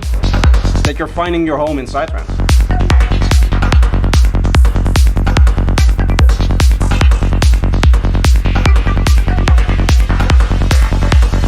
Spread out unison.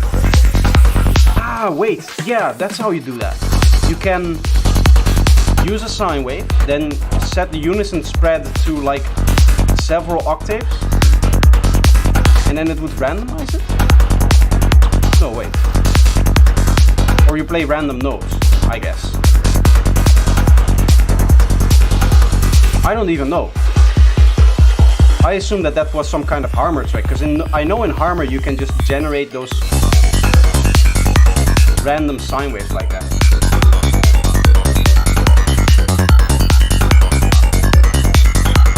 There's definitely some cool tricks that you can do.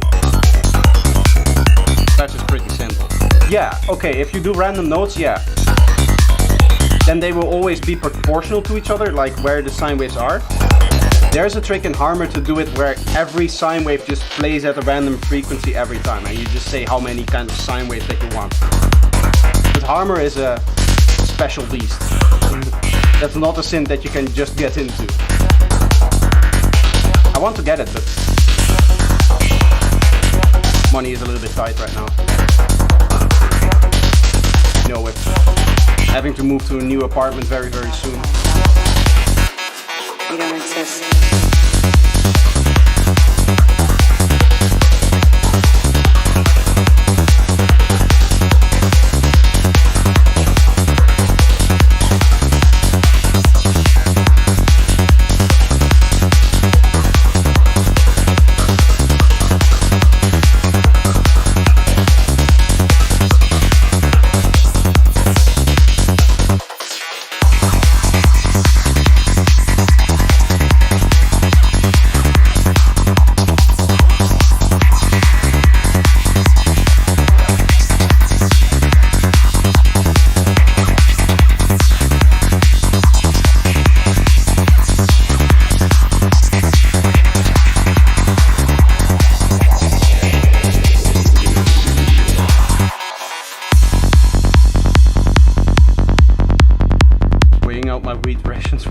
That reminds me, I have to send a message to someone later.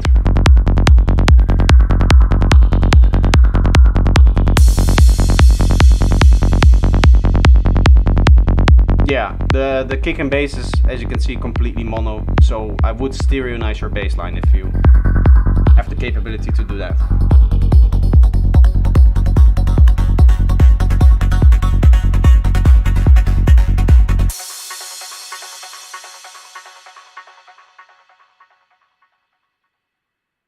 Nice, very nice. As I said before, and I've said many times, there's many great productions in here. Let's see, does this work? Centipede Dilemma EP. Is there a difference between the two tracks? Hi, my first time on the stream and I love it. Thank you so much for doing this. I'm producing like 3 years now. There's something rumbling every once in a while in the apartment above me. Not many releases, all of them are my SoundCloud page.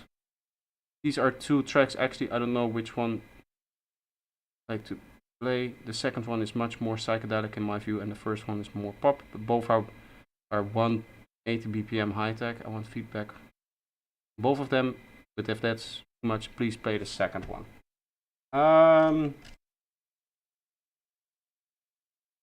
Yeah, let's go first for the second one, and if I have more time, then I'll also go back and do the other one, because there is quite a line after this still.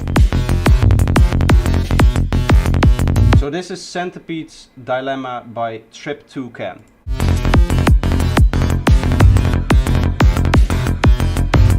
Cleaning here is definitely a thing to check out if you're kick and bass cleaning.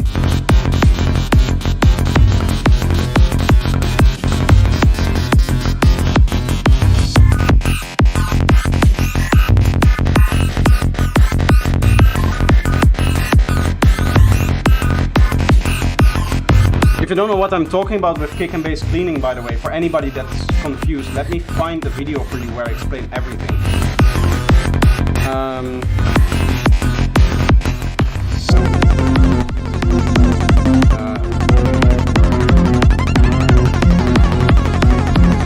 Link address.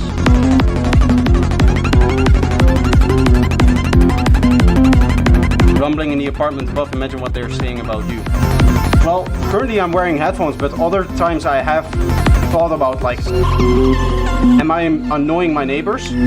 But I've never heard any complaints about it, so I don't think.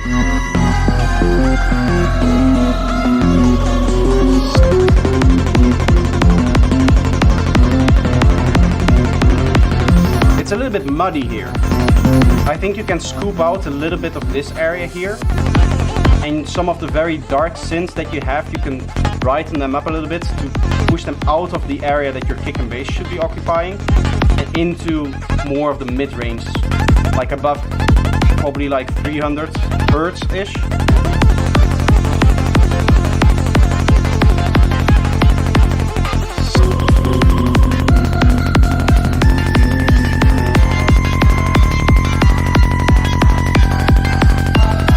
Just joking. I can see you're not just rationing out your weed anymore, you're probably smoking it as well as you've left your caps lock on.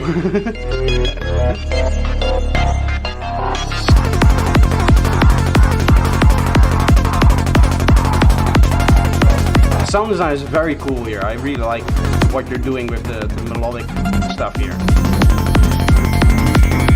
You just need some cleanup in the muddy area, right? This area right here. That should be completely given to the kick and bass.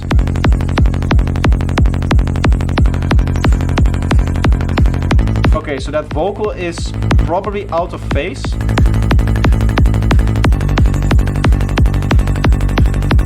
Which means that it's too stereo.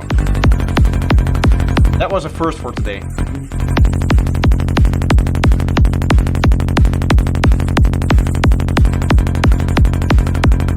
Not just that vocal, but also the violin, or whatever pad is under there, whatever that is.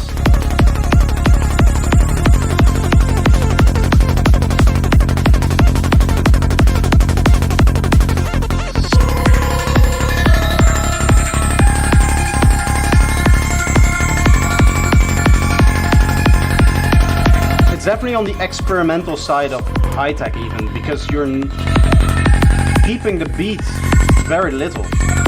But it's not like it's what you're replacing the kind of standard beat with is not danceable. Because I mean, you don't really, with high tech at 180 BPM, you don't really dance to one kick, you tend to dance to the two, right? Like this. it's not like people are doing this kind of dance to 180 BPM, I would say.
This is a clean part,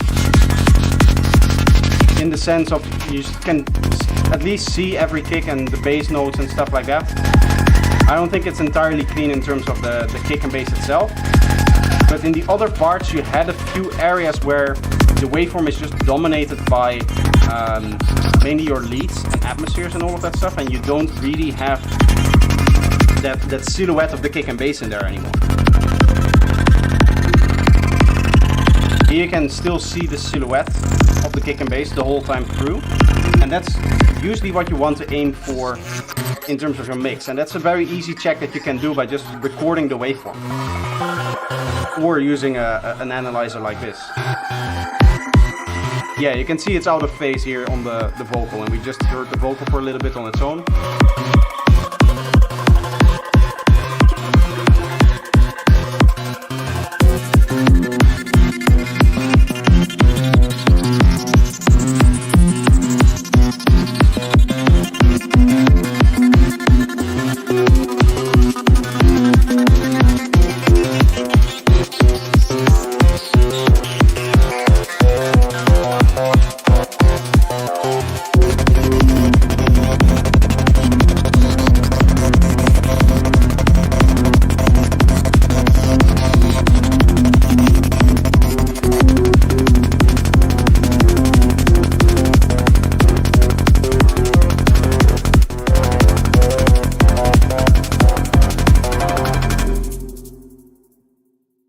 Very nice. Very good production. Again, SoundCloud's trying to have me listen to other tracks. That's not what we do here. If there's more time, Tryptokam will go back to the other track and we'll listen to that one too. For now though, let's continue with the next Klaus track.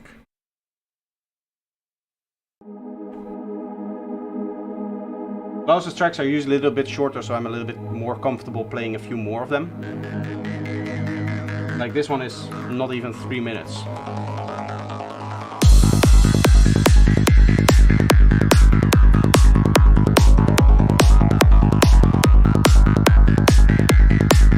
Something very strange happening with your transient here. These 3 transients are normal, and then there's one that isn't. Right? This one is different from this one.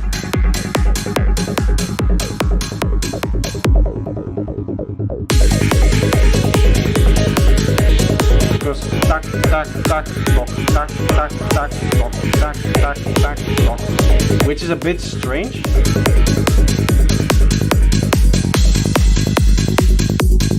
I think I like the one without the extra transient on top of it. You can see it in the waveform, like there's 3 that hit here and then it goes down.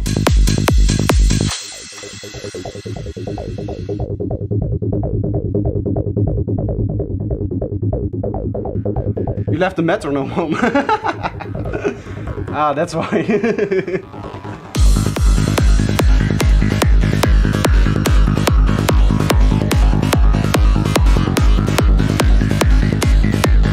Other than that, I mean, the transient is here, it's a little bit of extra cleanliness, but I think the kick transient, from what I can tell, it's always hard to judge when there's other things going on, because those get in the way, like the leads and the atmospheres and the other drums and all of that stuff.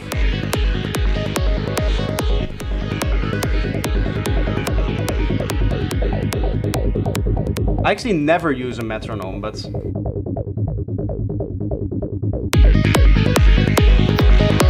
wait, so do you have your own, like, or do you use the one with the DAW? Because it wasn't in the break there.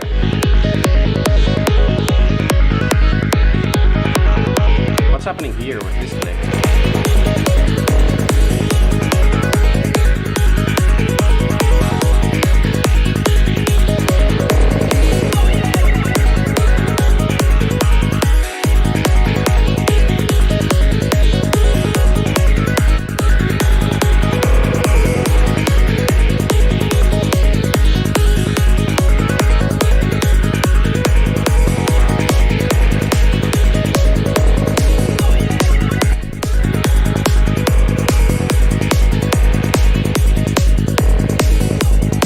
Very good production. I really like this. It's always with Klaus the way that I cannot describe it. The way that he makes his tracks sound unique. Like, it's not like he's doing very unique sound design. Maybe it's something with the processing or something like that. But there's always this hint of Klaus in everything that he does. In that there's this unique style to it. You also like to use some real world instruments that wasn't really in here yet, but as you say, it needs a little bit more instruments. But overall, it's very good sounding. What do we have next? Hammern and Cardon with track 1, 2. Wait, track 1. Between brackets 2. Michelson. This is called. Oh, by the way, before I get into that, Techno Hippie would love some feedback and constructive criticism on this track, the first one, Out of the Wild. I don't know, Techno Hippie, if you're also submitting here. If it's the same track, I'm going to delete it from the feedback, because if I'm going to give feedback on it on stream, you don't also need feedback in this part here as well. I hope you don't mind it.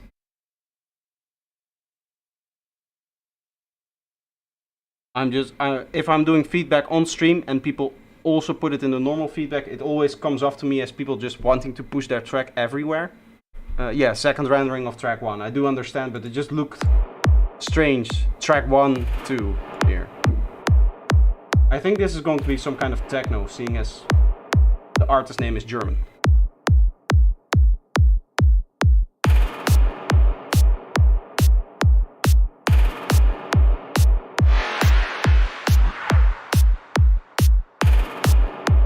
I don't like this sound being mono, that's stutter sound.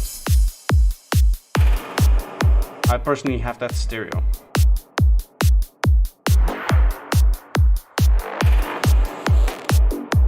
It's not like a mono render, because the rest of the stuff is stereo. And actually quite well done in terms of the stereo field.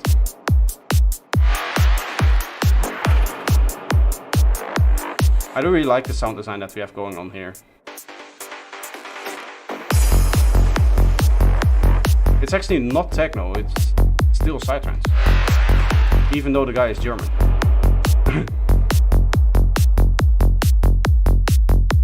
Maybe it's a track and a half.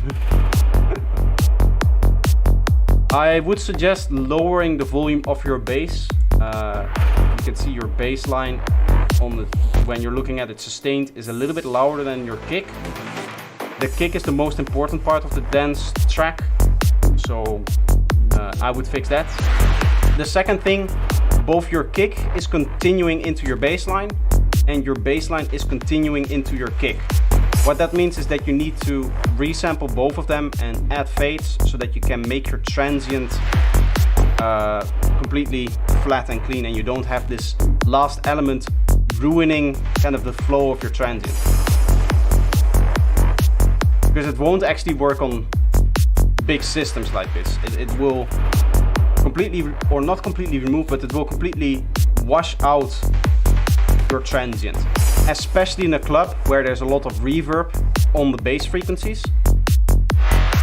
That's just, in combination with this bass being so loud, it's just going to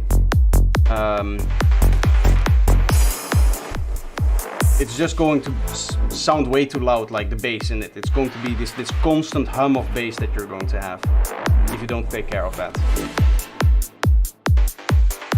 And as appealing as that may sound, that's not actually what we want. We want a bass that is danceable, right?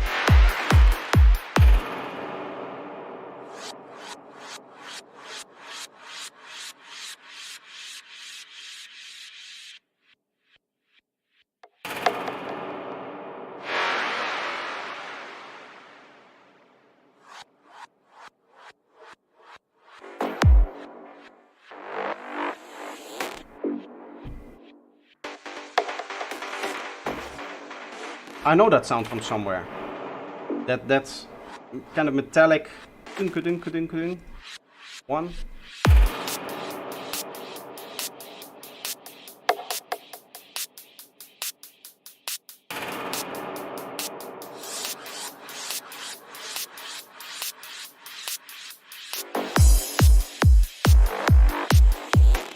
I would also suggest making your top loop a little bit stereo.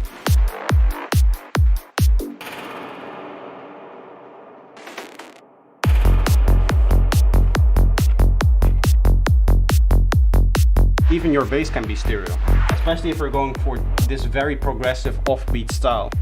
Then you can get away with a lot more stereo width.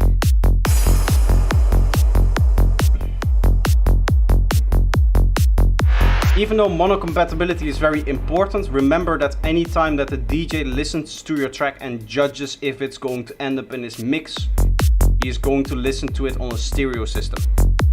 I have some more projects, but I only blended less than 1 minute of each. I'll have some ready for the next feedback stream. Very nice, very cool. That sound is from another track that I know. I just don't know which track it is. Or it's at least very, very close. I don't want to accuse you of plagiarism or anything. Maybe it's just a sample you got from somewhere. But I've definitely heard it somewhere else before. Or at least a very similar sound.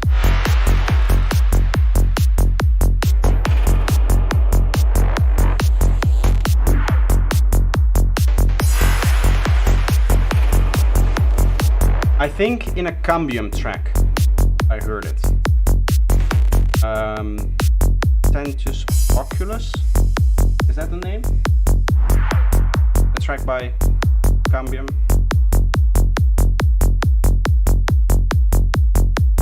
Or his track Daytuna, maybe?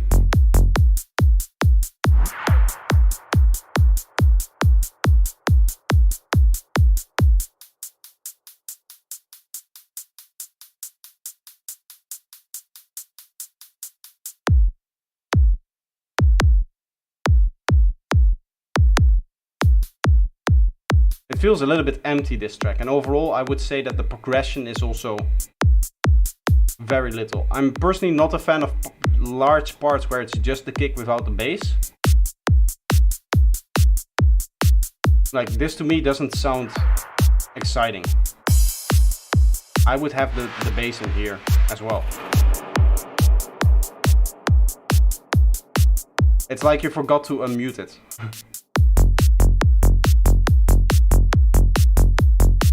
I gotta go, see you later. See you, man. Thanks for stopping by.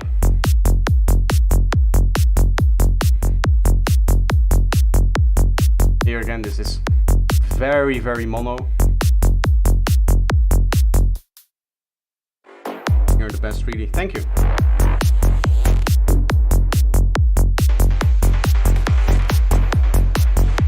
Yeah, now I'm sure that that sound is the same that I heard on the Cambium track. And it's either Daytuna or Tentus Oculus, if I remember correctly. I won't play anything, but I'll see if I can find the name of it.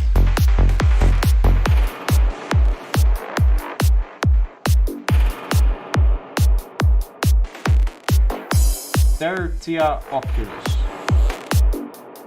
Either Tertia Oculus or his track. There's a few tracks actually later in my playlist, right? Daytuna and Nevermind. Can be one of those three tracks. In one of those three, that sample is also used. I don't think it's Fractions of Infinity. I don't think it's in there.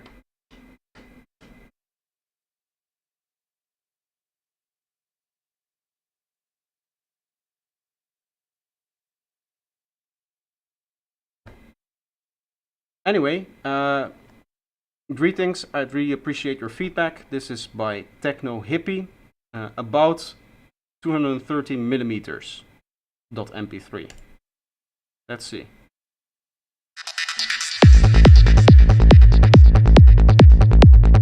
Nice square bassline. It should be cleaned up. Especially here, this kind of rumble stuff really doesn't translate to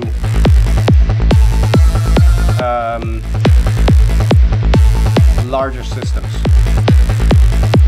I've noticed when I was at Burning Mountain that tracks sound a lot more bass dispersed on bigger systems.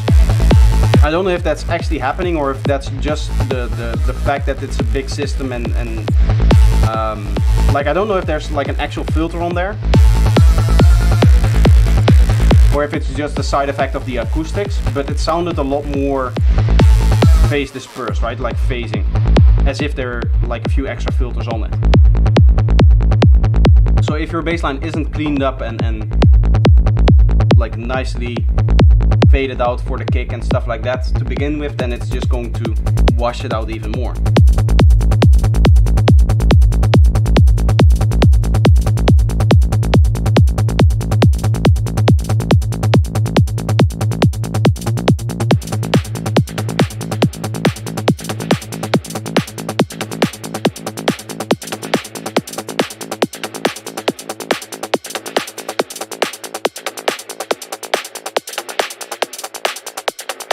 It's a very long build-up.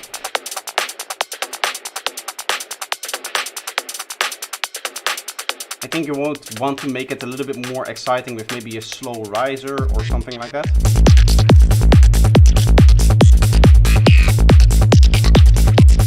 Here suddenly the kick is a little bit low pass, I don't know why. With regards to before. Hello Alex. How have you been?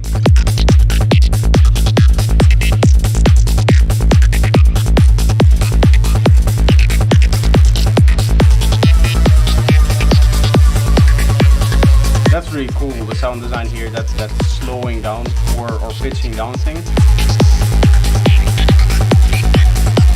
I was like, oh, we're going to go back into the same element, but no. It's used in a completely different way, which I really like. Oh, a nice panning effect on top of it. That's really cool.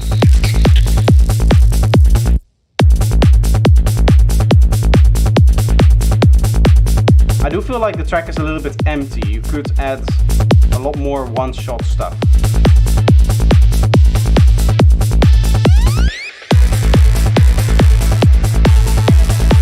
Also, what's happening with these two lines going through everything? Here and here. What's going on there?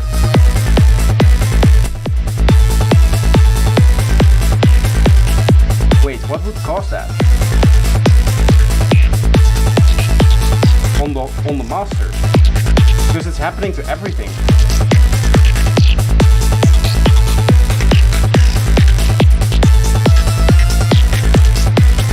Some kind of very strange multiband filter, where the filters aren't like lined up exactly correctly, I guess.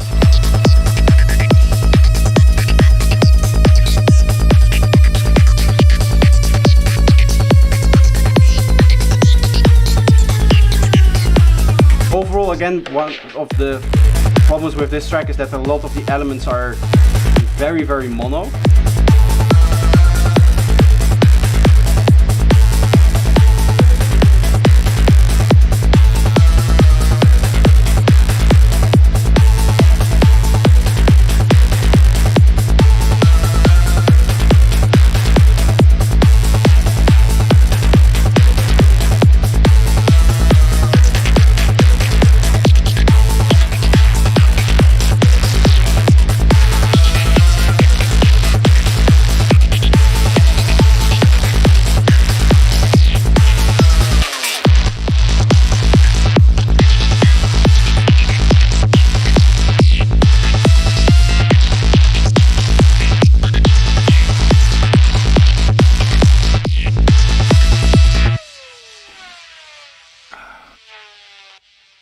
Very cool. There's a lot of nice, unique sound design in it. Just a few details to fix. Wait. Are we through everything? Yeah. There's no more submissions. We have a lot of people joining here. Well, then I can go back and listen to the other track of Tryptokam. Yeah. So this would be Pressure then.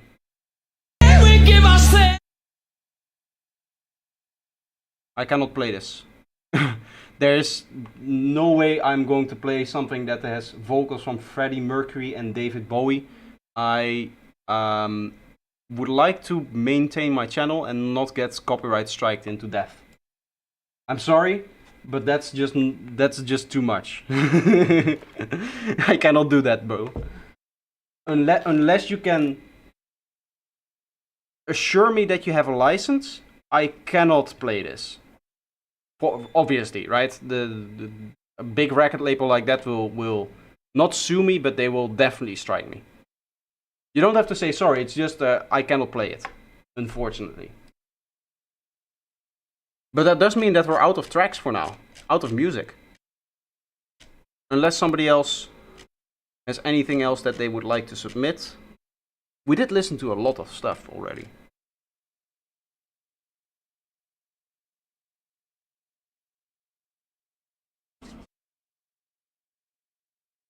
I mean, if there's nothing more, I'll stop streaming, but only 2.5 hours for a feedback stream is a little bit...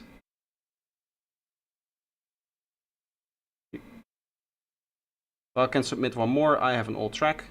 I can see that there's stuff coming my way, so I'll stay online a little bit longer and I'll just wait for that. In the meantime, I think I deserve a snack.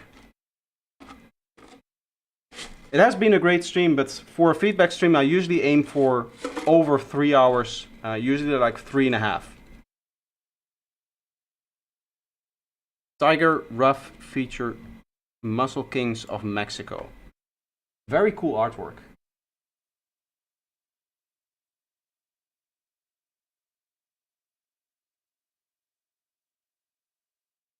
Again here, I see that there's some stuff sampled. Like I cannot play this one. I have all the rights. Perfect. Let's play. Perfect.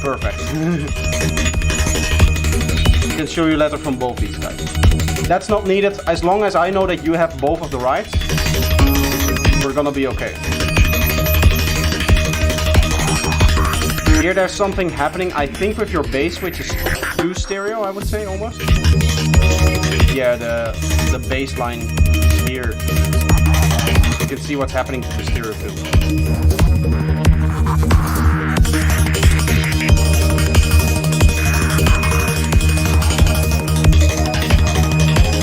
I mean, if I now get the strike, and I know that you have full rights, I'll just message them back like, the guy that sent it to me obviously gave me permission to play it on stream and he has all of the rights.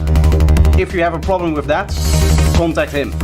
It's now out of my hands, right? Because you give me permission to play it on stream and you have all of the rights to the music, so then I should be all good. And that's all I care about at this point. This is nice. I like this.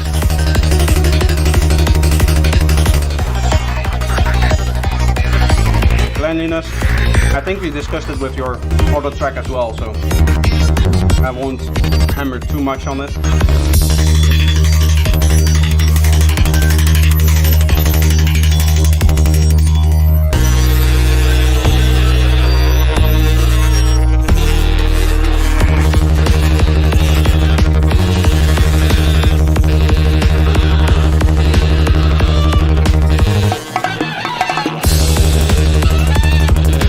It's easy to overlook because it's not something that you normally hear.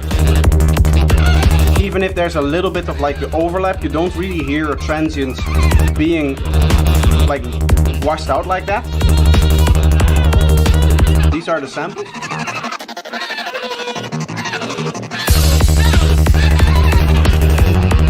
Are you sure this is a saxophone and not some old barn door?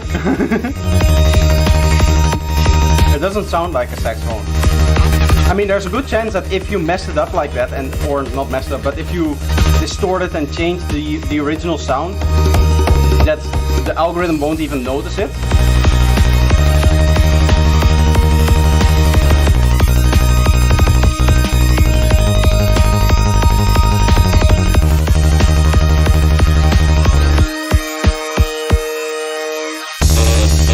But yeah, this would be something that the algorithm could pick out, maybe. But either way, I'm going to get 4 copyright claims for completely unrelated music anyway, so I'll still have to deal with the consequences of this stream.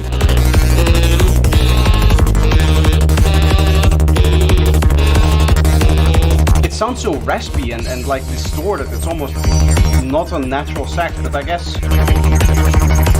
I don't really know a lot about jazz, so maybe that's just me. I like to prevent claims as much as possible, but there's a lot of false claims that just go around because I'm at the kind of size where it makes sense to even try to just claim automatic stuff from me, because there's still always a little bit of money in that, right, in the stream that I do. If somebody were to donate something through Super Chat like that, hey guys, am I too late to upload the track? No, please do so.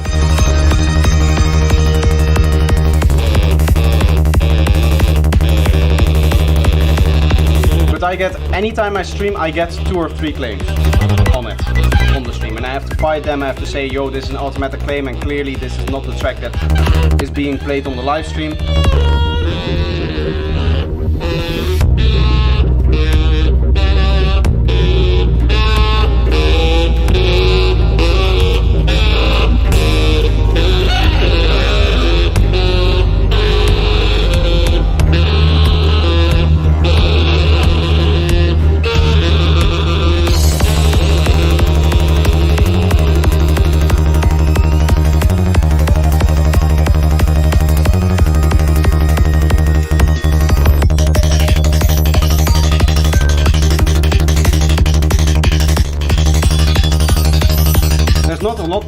Not much more for me to say. It's a very interesting and experimental track, just like the last one you submitted. I guess it's just your style to be a little bit more out of the norm. The saxophone does sound a little bit odd to me. As I said before, it just sounds weird, not really like a saxophone. But overall, like the sound design and everything else is very cool. Definitely more on the experimental side, yeah.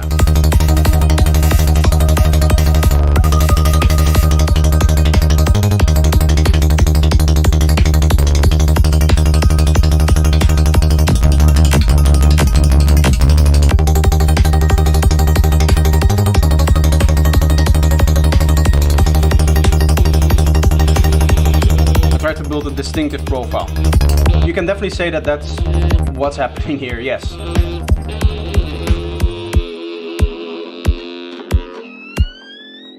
Yeah, it sounds like a barn door to me. Somebody opening and closing some kind of squeaky door or something.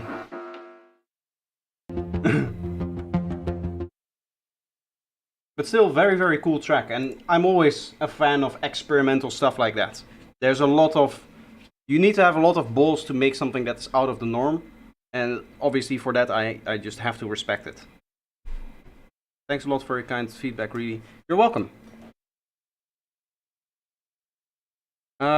Okay, so that's the Klaus track that we listened to earlier.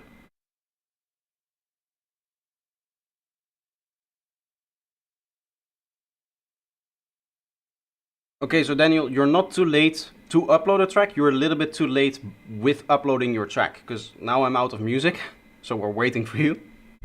No pressure, no pressure. I don't want to pressure people, but it would be nice to have a...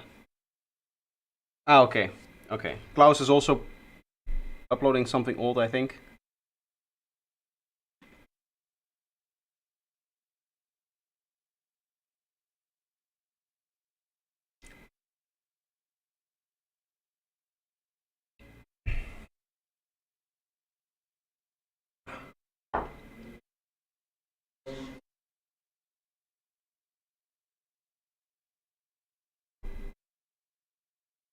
I was thinking about like in the meantime I can produce something myself, but by the time I've opened up a project and started working on it and actually made some significant progress, we would have a few more tracks ready for the feedback. So that doesn't really make a lot of sense. I have to quickly check my temperature again. Still nice and stable. Here's the Discord sound. Matt. Dubstep sketch 9 live 10.mp3. I'm on it. Let's see. My upcoming album, one of my favorite tracks I've ever made.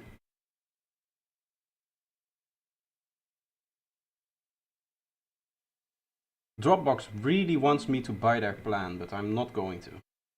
Dubstep sketch 9 live 10.mp3.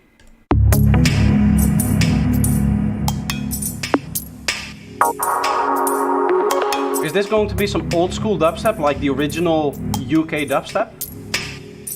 I hope so, because it does really have that kind of vibe. And I like the warmth of it.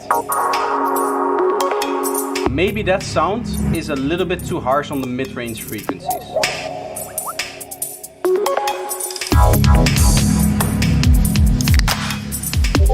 Yeah, this is kind of the old school dubstep. This area here, the 100 or 1000 hertz on that stab is a little bit...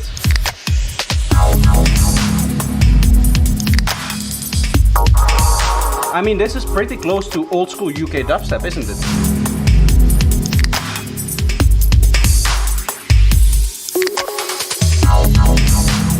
Before it became what Skrillex made out of it, dubstep used to be very calm, relaxing like this.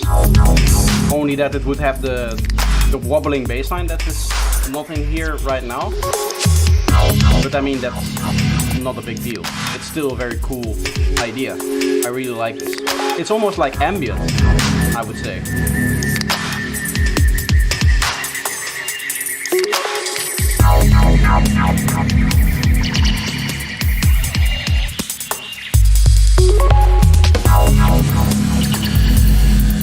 In the album where the track is placed, it will be very surprising to the listener.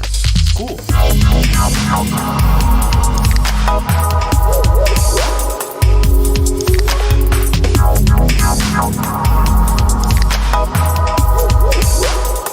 Yeah, you have a few synths that are a little bit harsh on the 1000. This one here, that stuff, in the 1000 hertz area. As I said before with another submission, this is one of the areas that we're very, very sensitive to.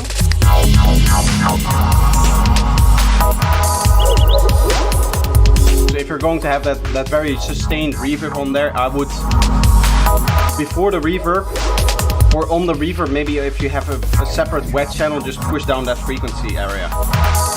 Subject Ultra, how are you doing? Welcome.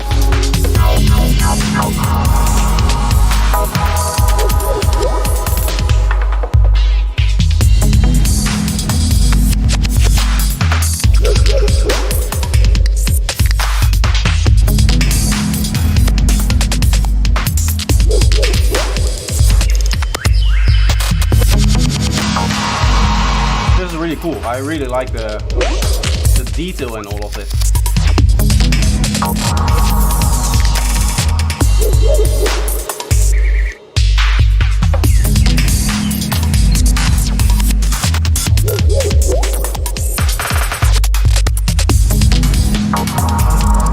I want to see if there's, when we get one of those many kicks with the washed out stuff here. I think you want to make a little bit more side chaining on the sub bass for your kick. It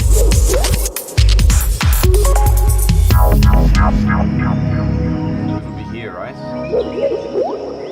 Yeah, there is 1, 2, 3 kicks here, I think, and they're all a little bit like smooshed together. I don't think that that's what you want.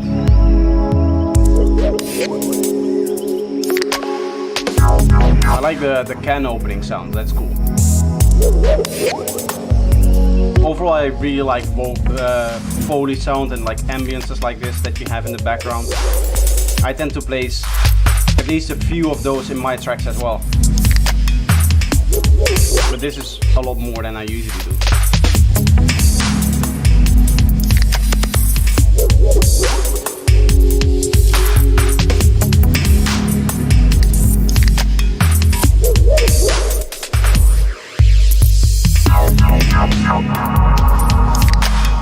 Also, that synth that has that very strong 1000 Hertz component could, when it's dry, be more stereo. The reverb is okay for it, but you have the synth itself is almost completely mono, I think. You can hear tune tune tune tune whoosh going out like that. If you want to handle both issues, you can do a dry channel and then a wet channel, and then on the dry channel you stereo widen it, and on the wet channel after the reverb you just dip it down with the EQ, and then that fixes basically everything that I see is as a big issue with this track, apart from what you said, the bass organization and everything happening in the bass. The 808 is a bit boomy, that's all. Yeah, as he said, the bass still needs to be organized as well. But overall the vibe is definitely there. Very, very cool track. Maybe it would be cool to, at a few points, have a synthesizer playing a little bit of a solo, because that would help with making a few of the areas stand out a little bit more. I'm suddenly getting all of my Discord messages. I turned off streamer mode. Can I turn that back on again?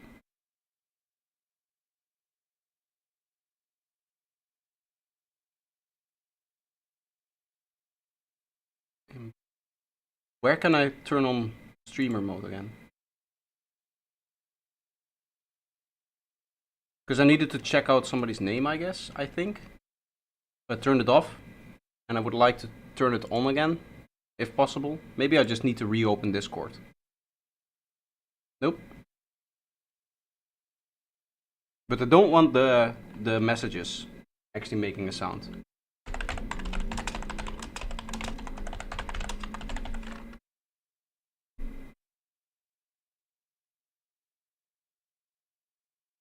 Streamer mode under app settings.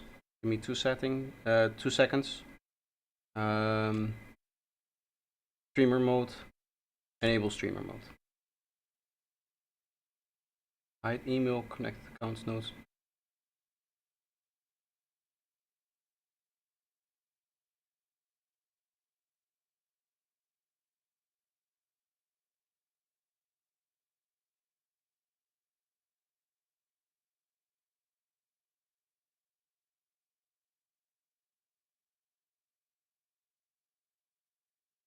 I don't need the first one, that's okay. Because that is the setting that turns all of the names, or it it removes all of the usernames, which is very annoying. But all the other ones are good to have as settings. Okay, perfect. Next up, we have Absolum by Cosmonome, or in chat it's Daniel. Let's see. If there's one player that I despise out of all of the players that I usually use, it's the Google Drive one. Because it's so small. You cannot really see what's going on, I guess. Who are you? Absolute? Absolute? You're not absolute. I'm absolute. The question is.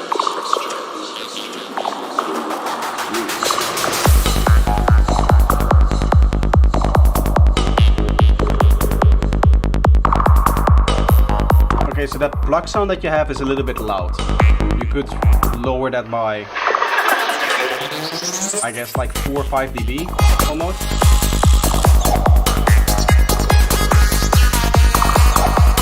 It's hard for me to see if your kick and bass is clean. You would need to check that yourself.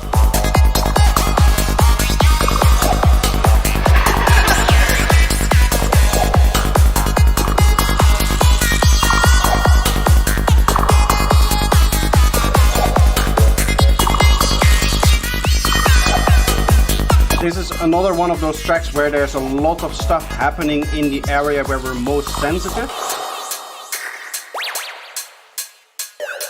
So I had to turn my volume down actually to listen to this track, or at least that part there.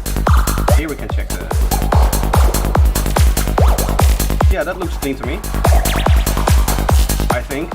Again, it's hard to tell when the other synths are playing, but I think it's clean enough.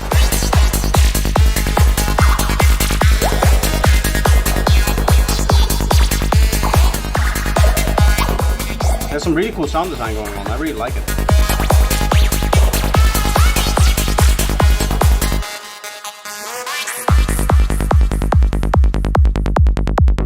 Just a saw wave with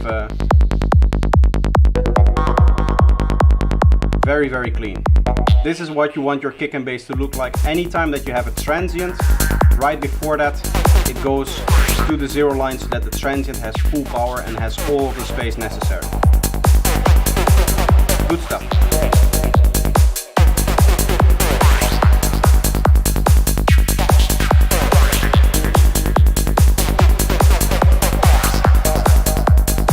Also, the overall mix is very well done. I like the volume of the hats. That's usually a good giveaway. If the mix is a little bit strange, then the volume of the hats is just completely off usually. But in this case, it's good.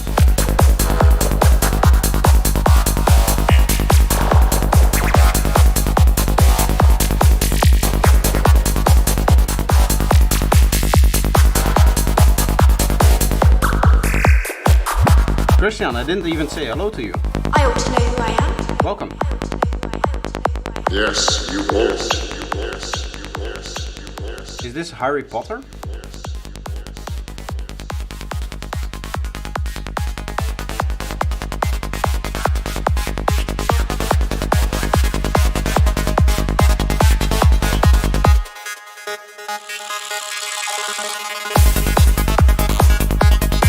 Alice in Wonderland. Okay. It sounded like Snape. Maybe it's some kind of processing or something that you did. I don't know if the actor plays in Alice in Wonderland, the guy that plays Snape, but he already passed away a while ago.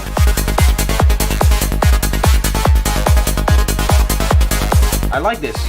This is a very good lead. Nice and crispy.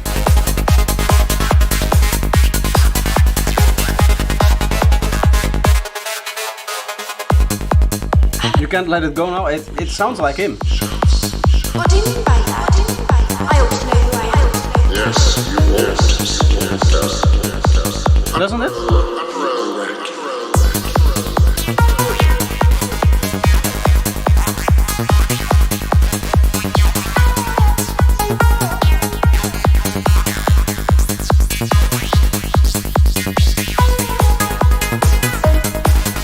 I like your use of the stereo field here in this part.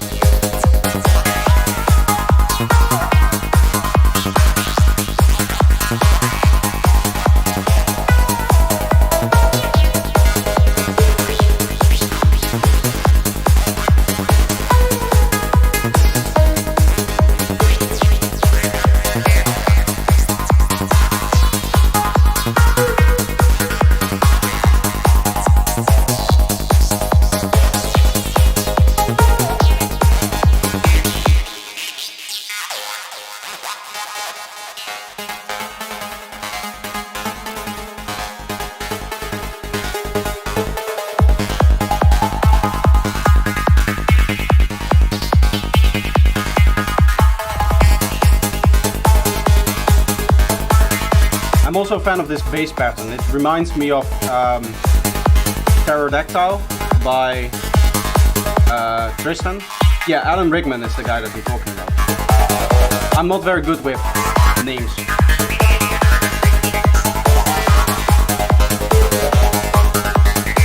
How about the chess game someday? Someday we'll play chess once I'm actually at your level. But I would need to train for that, and that's not something I'm currently doing. Once I'm interested in chess, and then I'm at your level, then we'll play a game of chess. Because otherwise it's unfair. I do think you can get away with adding like 3 dB of volume to your bassline. Now the bass line is fairly quiet. Overall here the lead itself is very loud. Also because it's very active in this area here. As we discussed, this is the area that we're most sensitive to. I mean, if we play now, you just win. Because I'll just hang my queen in 3 moves.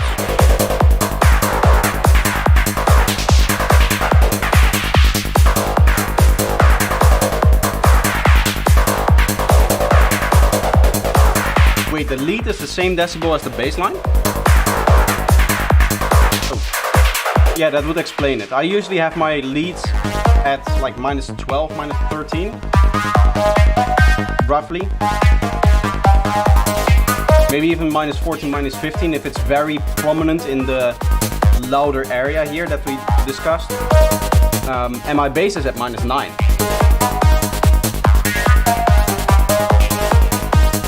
We do have some more submissions now. The bassline is the same as in the beginning of the track. Ah, okay. But now is the time that I noticed it. Sometimes it takes me also a little bit of time to actually notice all of the things happening in a track.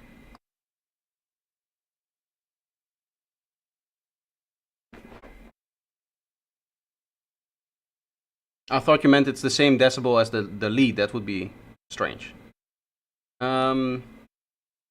Next up we have Ravan. That's double A, so it's not Raven, it's Ra. Right? Ravan. Almost finished track, the middle part is very experimental. I love that. I need access. So I get this. I don't want that. You need to give me access to the track. Do I need to send a thing? Request access.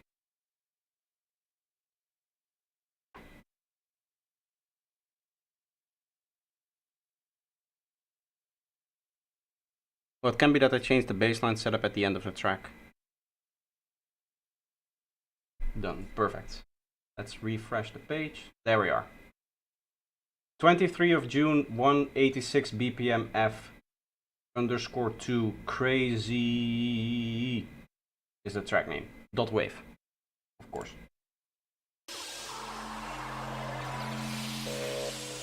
I started a track with the free samples you published a couple of days ago. Very nice. If you want me to listen to it, now is the time.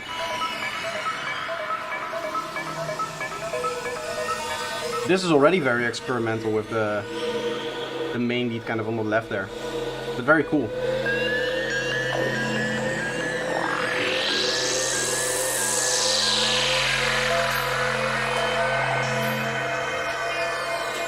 Gives me a bit of 2012 Connection vibes. Sound design that you're doing here with a lot of the pitching and that very bright kind of swoosh that you have.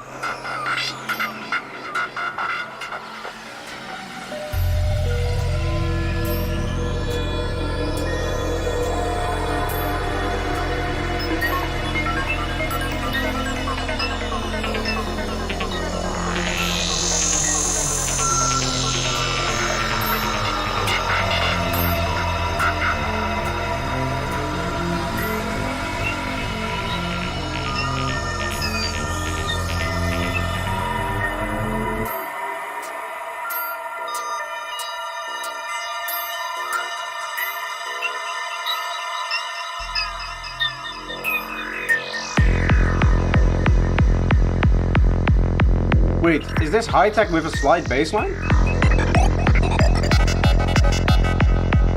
I approve of this. I like this.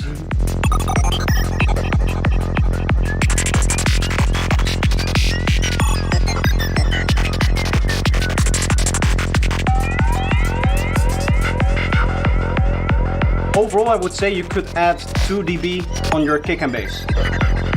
And then the balance between all the other elements, between what you had in the intro and all of that stuff, would be fine. Just take your kick and bass group and just up it by 2-3 dB. It's a very cool idea, I really like it.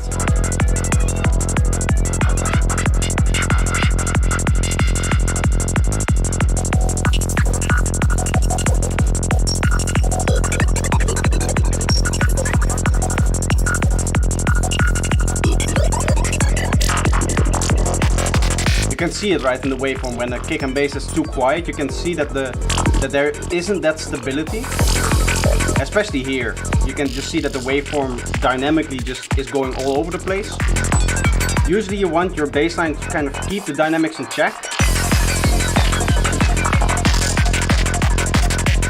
Now I know that this isn't mastered, but your mastering and mixing will be a lot easier if you preemptively raise the kick and bass a little bit.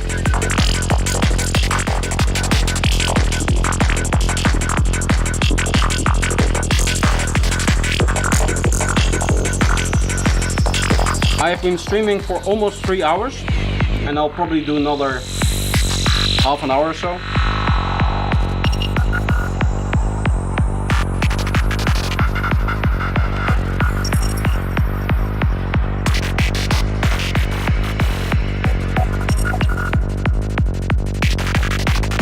I like the melody here.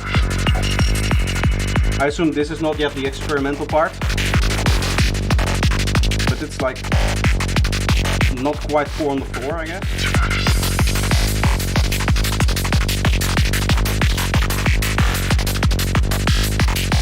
I don't know if you want your main offbeat hi-hat, your open hat, to be hard pan to the left. I think you want that to be in the middle. It's still coming.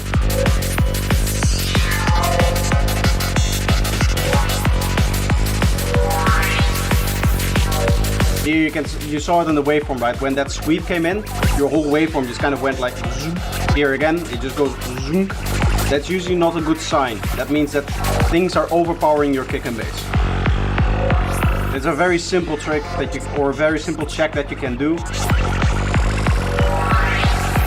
And if you don't have that overpowering effect, then mixing your track is a lot easier.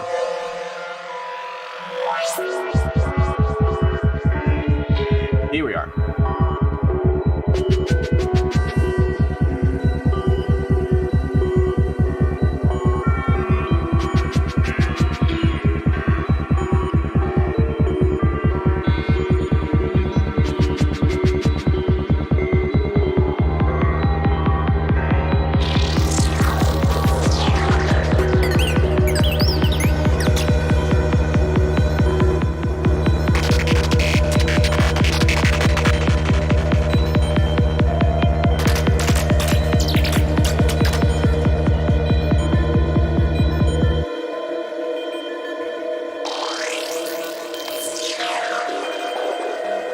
Is it actually going in a drop like that with that speed, or is it just there? Here we go.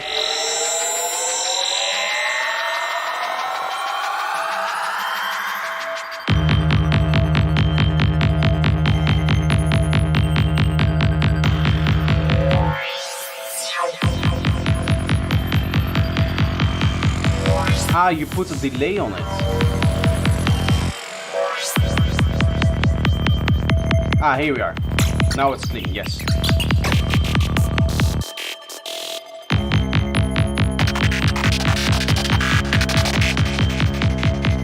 That is a little bit strange, but it's indeed experimental.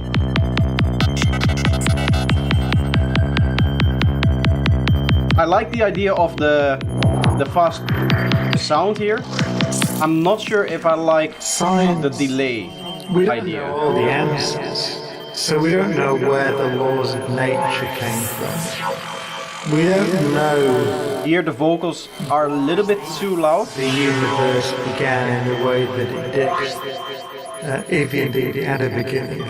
So This is from Joe Rogan. Bang was very, very highly ordered, which is ultimately the whole difference, the only difference between the past and the future. The so-called arrow of time. It's a philosophical open hat placement. And it's getting... It's a comb filter. Yeah, a comb filter and delay is actually the same thing under the hood. If you have a delay with a very short delay time and you dry wet at like 50%, you're going to get a comb filter. Brian Cox, yes. Here you could see it in the waveform again. Your waveform when that like little stutter happened went just up, right? The problem with lowering your vocals in that break thing that you had there is that I would suggest that you would probably need to make a little bit of space for it, because the vocals were quite dark and you had some other sound design which was quite bright. And that is going to overpower it, because as we've discussed many times on the feedback stream, the understandability of your vocals sit in the high frequencies. This area here. Nothing below like 2000 Hertz is needed to understand what the vocal is saying.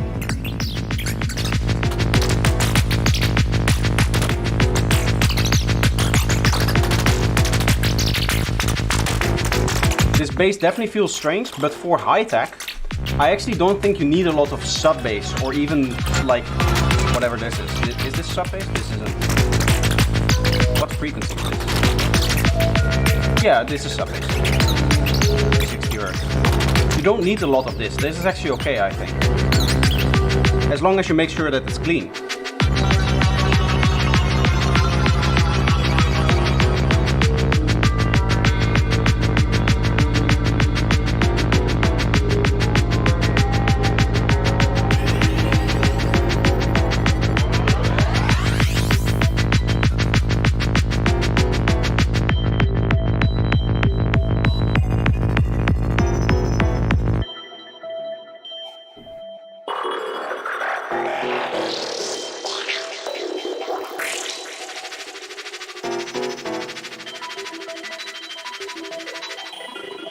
I don't know if you guys can hear it, but you know those instruments, can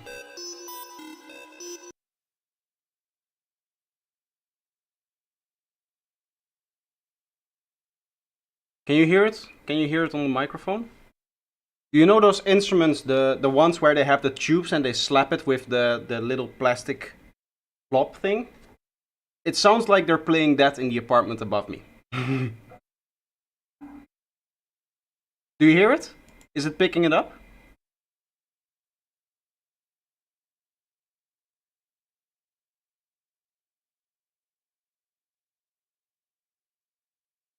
It's not picking it up. Filters. If I turn off the gate, it will pick it up.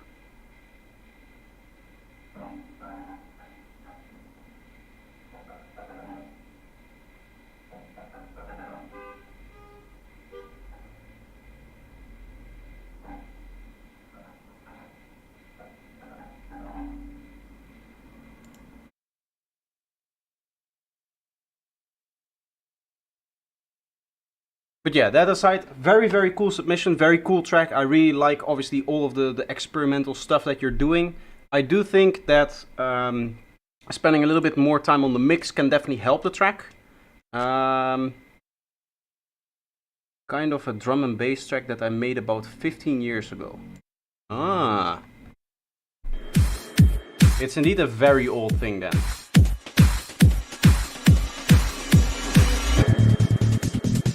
Stereo kick.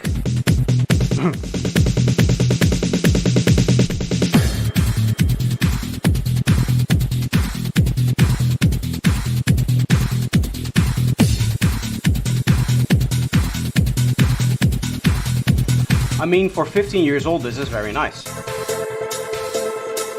Up until this point, it hasn't been much of drum and bass, I would say.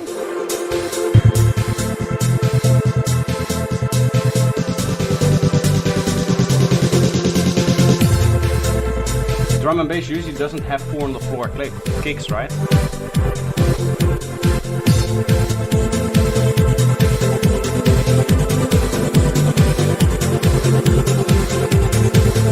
It's very stereo, this track.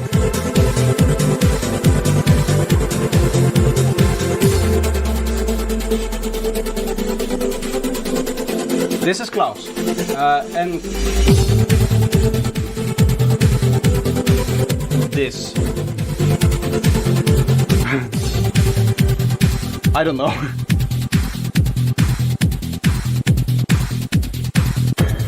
It's definitely a cool idea. I really like the vibe that you're going for with the 2 short bass notes and then the long one on the offbeat.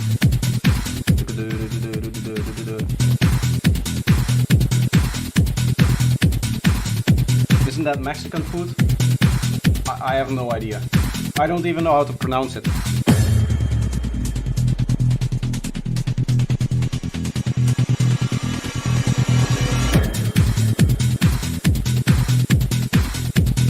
I would probably classify this as just like normal dance.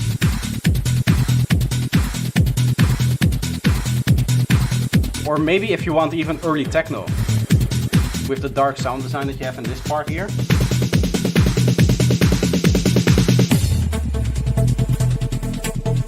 Yeah, I could see this being called techno. Kick kind of works for techno.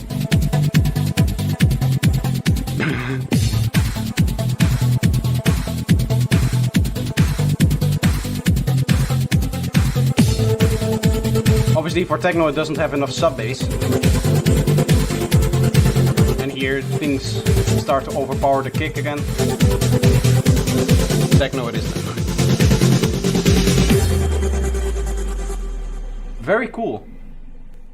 I'll see if I, after the stream, maybe for another stream or maybe for a video at some point, I can find some of my old music.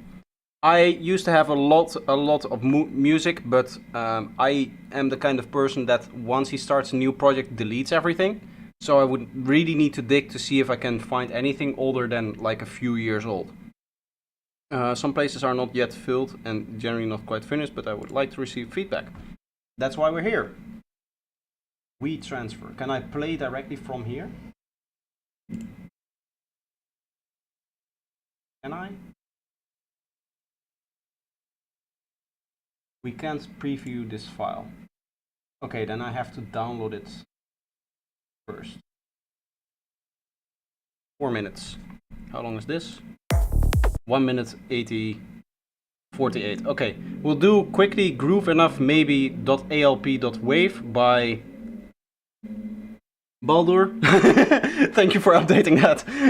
When I was looking at it, it updated. This is Baldur. Is it? Yeah. Okay, so this isn't mastered. Bass is a little bit too loud for the kick. Right, you can probably see that. But it's nice and clean. Yeah, I think that is. Okay.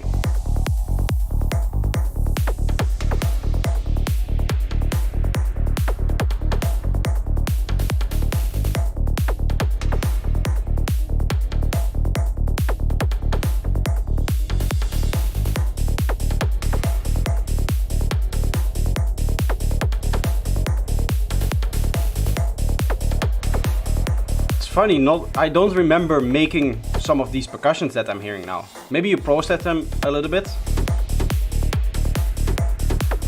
But there's definitely a few sounds in there that I don't remember making.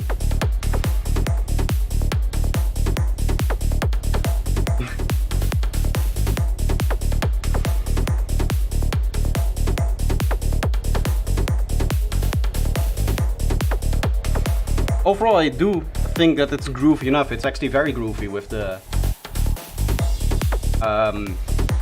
gallop, right? You're missing a first bass note or have the first bass note so low that you get the which is commonly referred to as the gallop instead of your classical rolling bass line.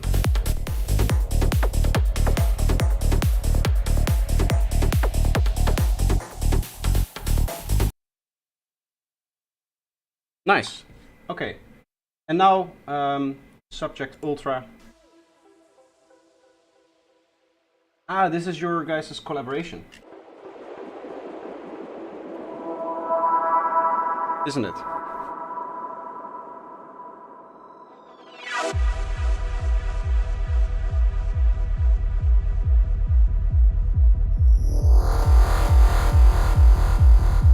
That's you indeed, yes.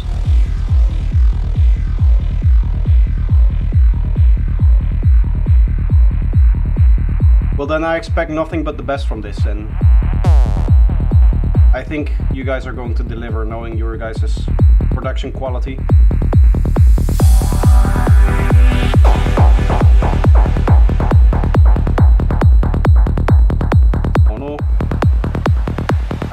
little bit of uncleanliness. Not good. I mean, at least it's I guess the track is not finished yet, so that's really cool. The sound that you had there.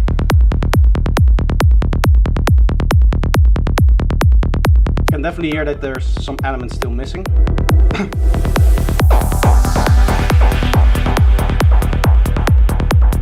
I also won't judge the mix too much. I can say that it's overall decent. There was that one squelch thing that was a little bit on the loud side.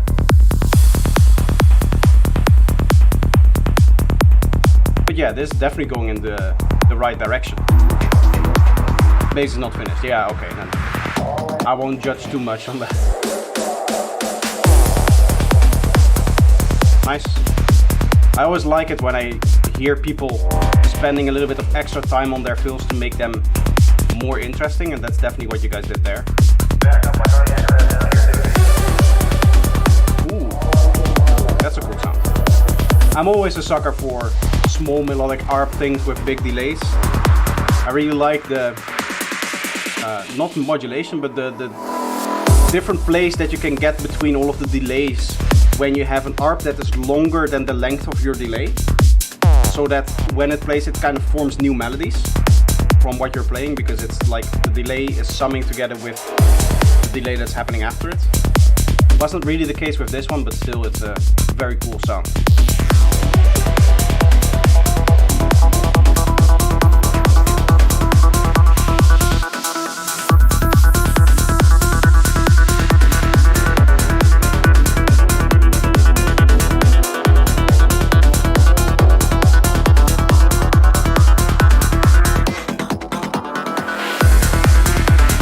Here, another one of those simple things that you can do on your fills that really adds a little bit of extra character and texture to it.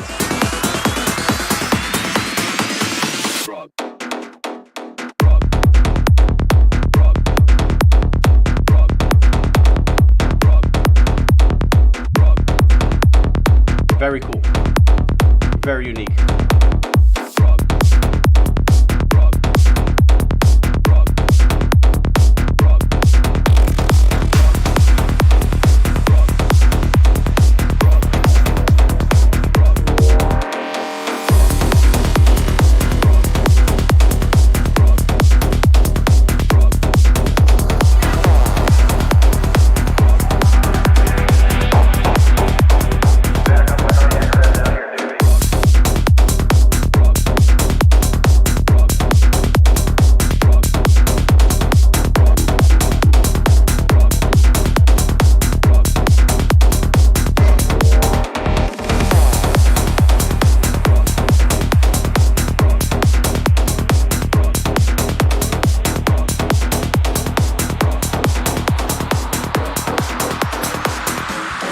Frog, yes.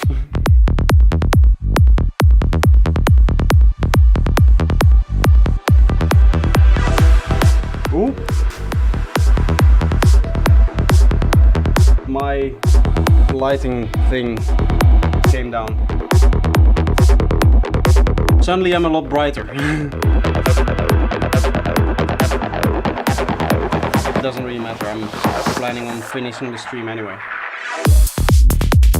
It's because it's so warm, the glue that I use to hold up the hooks that hold up the thing doesn't really work. I do think that instead of frog it was drug, but pronounced a little bit differently. But now that I'm listening to it again, I'm not quite sure. I do like the idea of it just really being frog.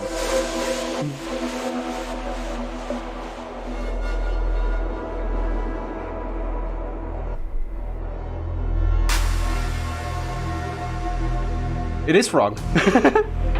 Oh, cool.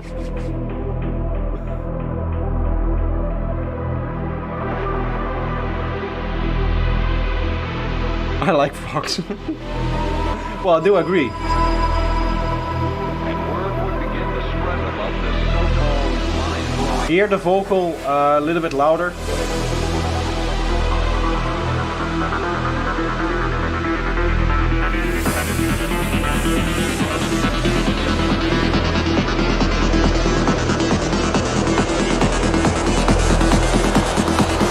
But overall, I said I wouldn't judge the mix too much. I'll just stay with the idea. And I mean, as people said, right, the idea here is very, very strong. There's indeed a few details to figure out and a few places that feel a little bit empty.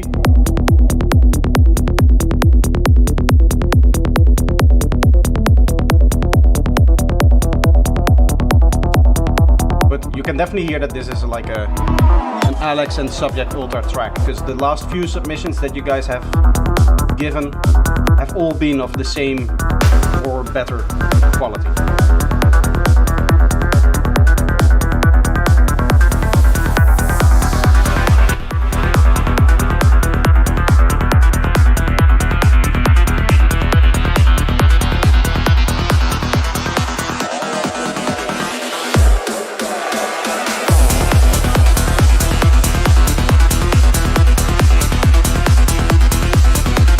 I think the closed hats can also be a little bit louder here.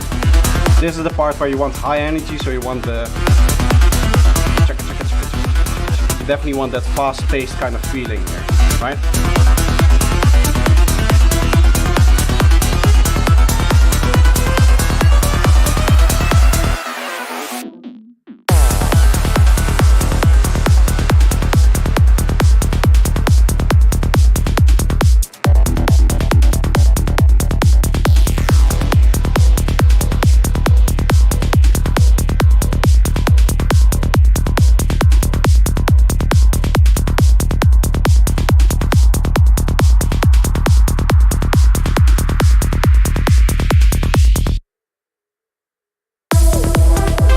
Oh, there's more. I was like, okay, it's over.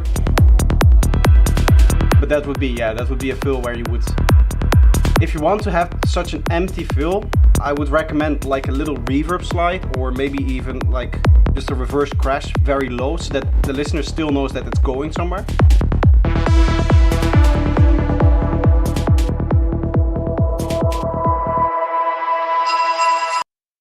Very cool.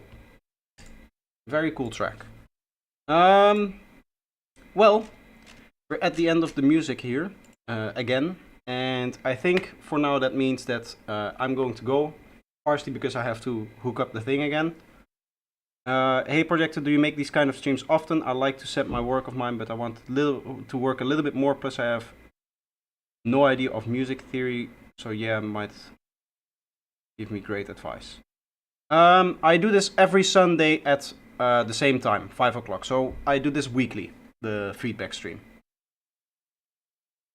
So yes, yeah, I do this regularly. Yeah, the whole idea is that every week you guys have just a little bit of time to show me all of the progress that you make on the tracks and the stuff that you're working on, and I can give my opinion and stuff like that.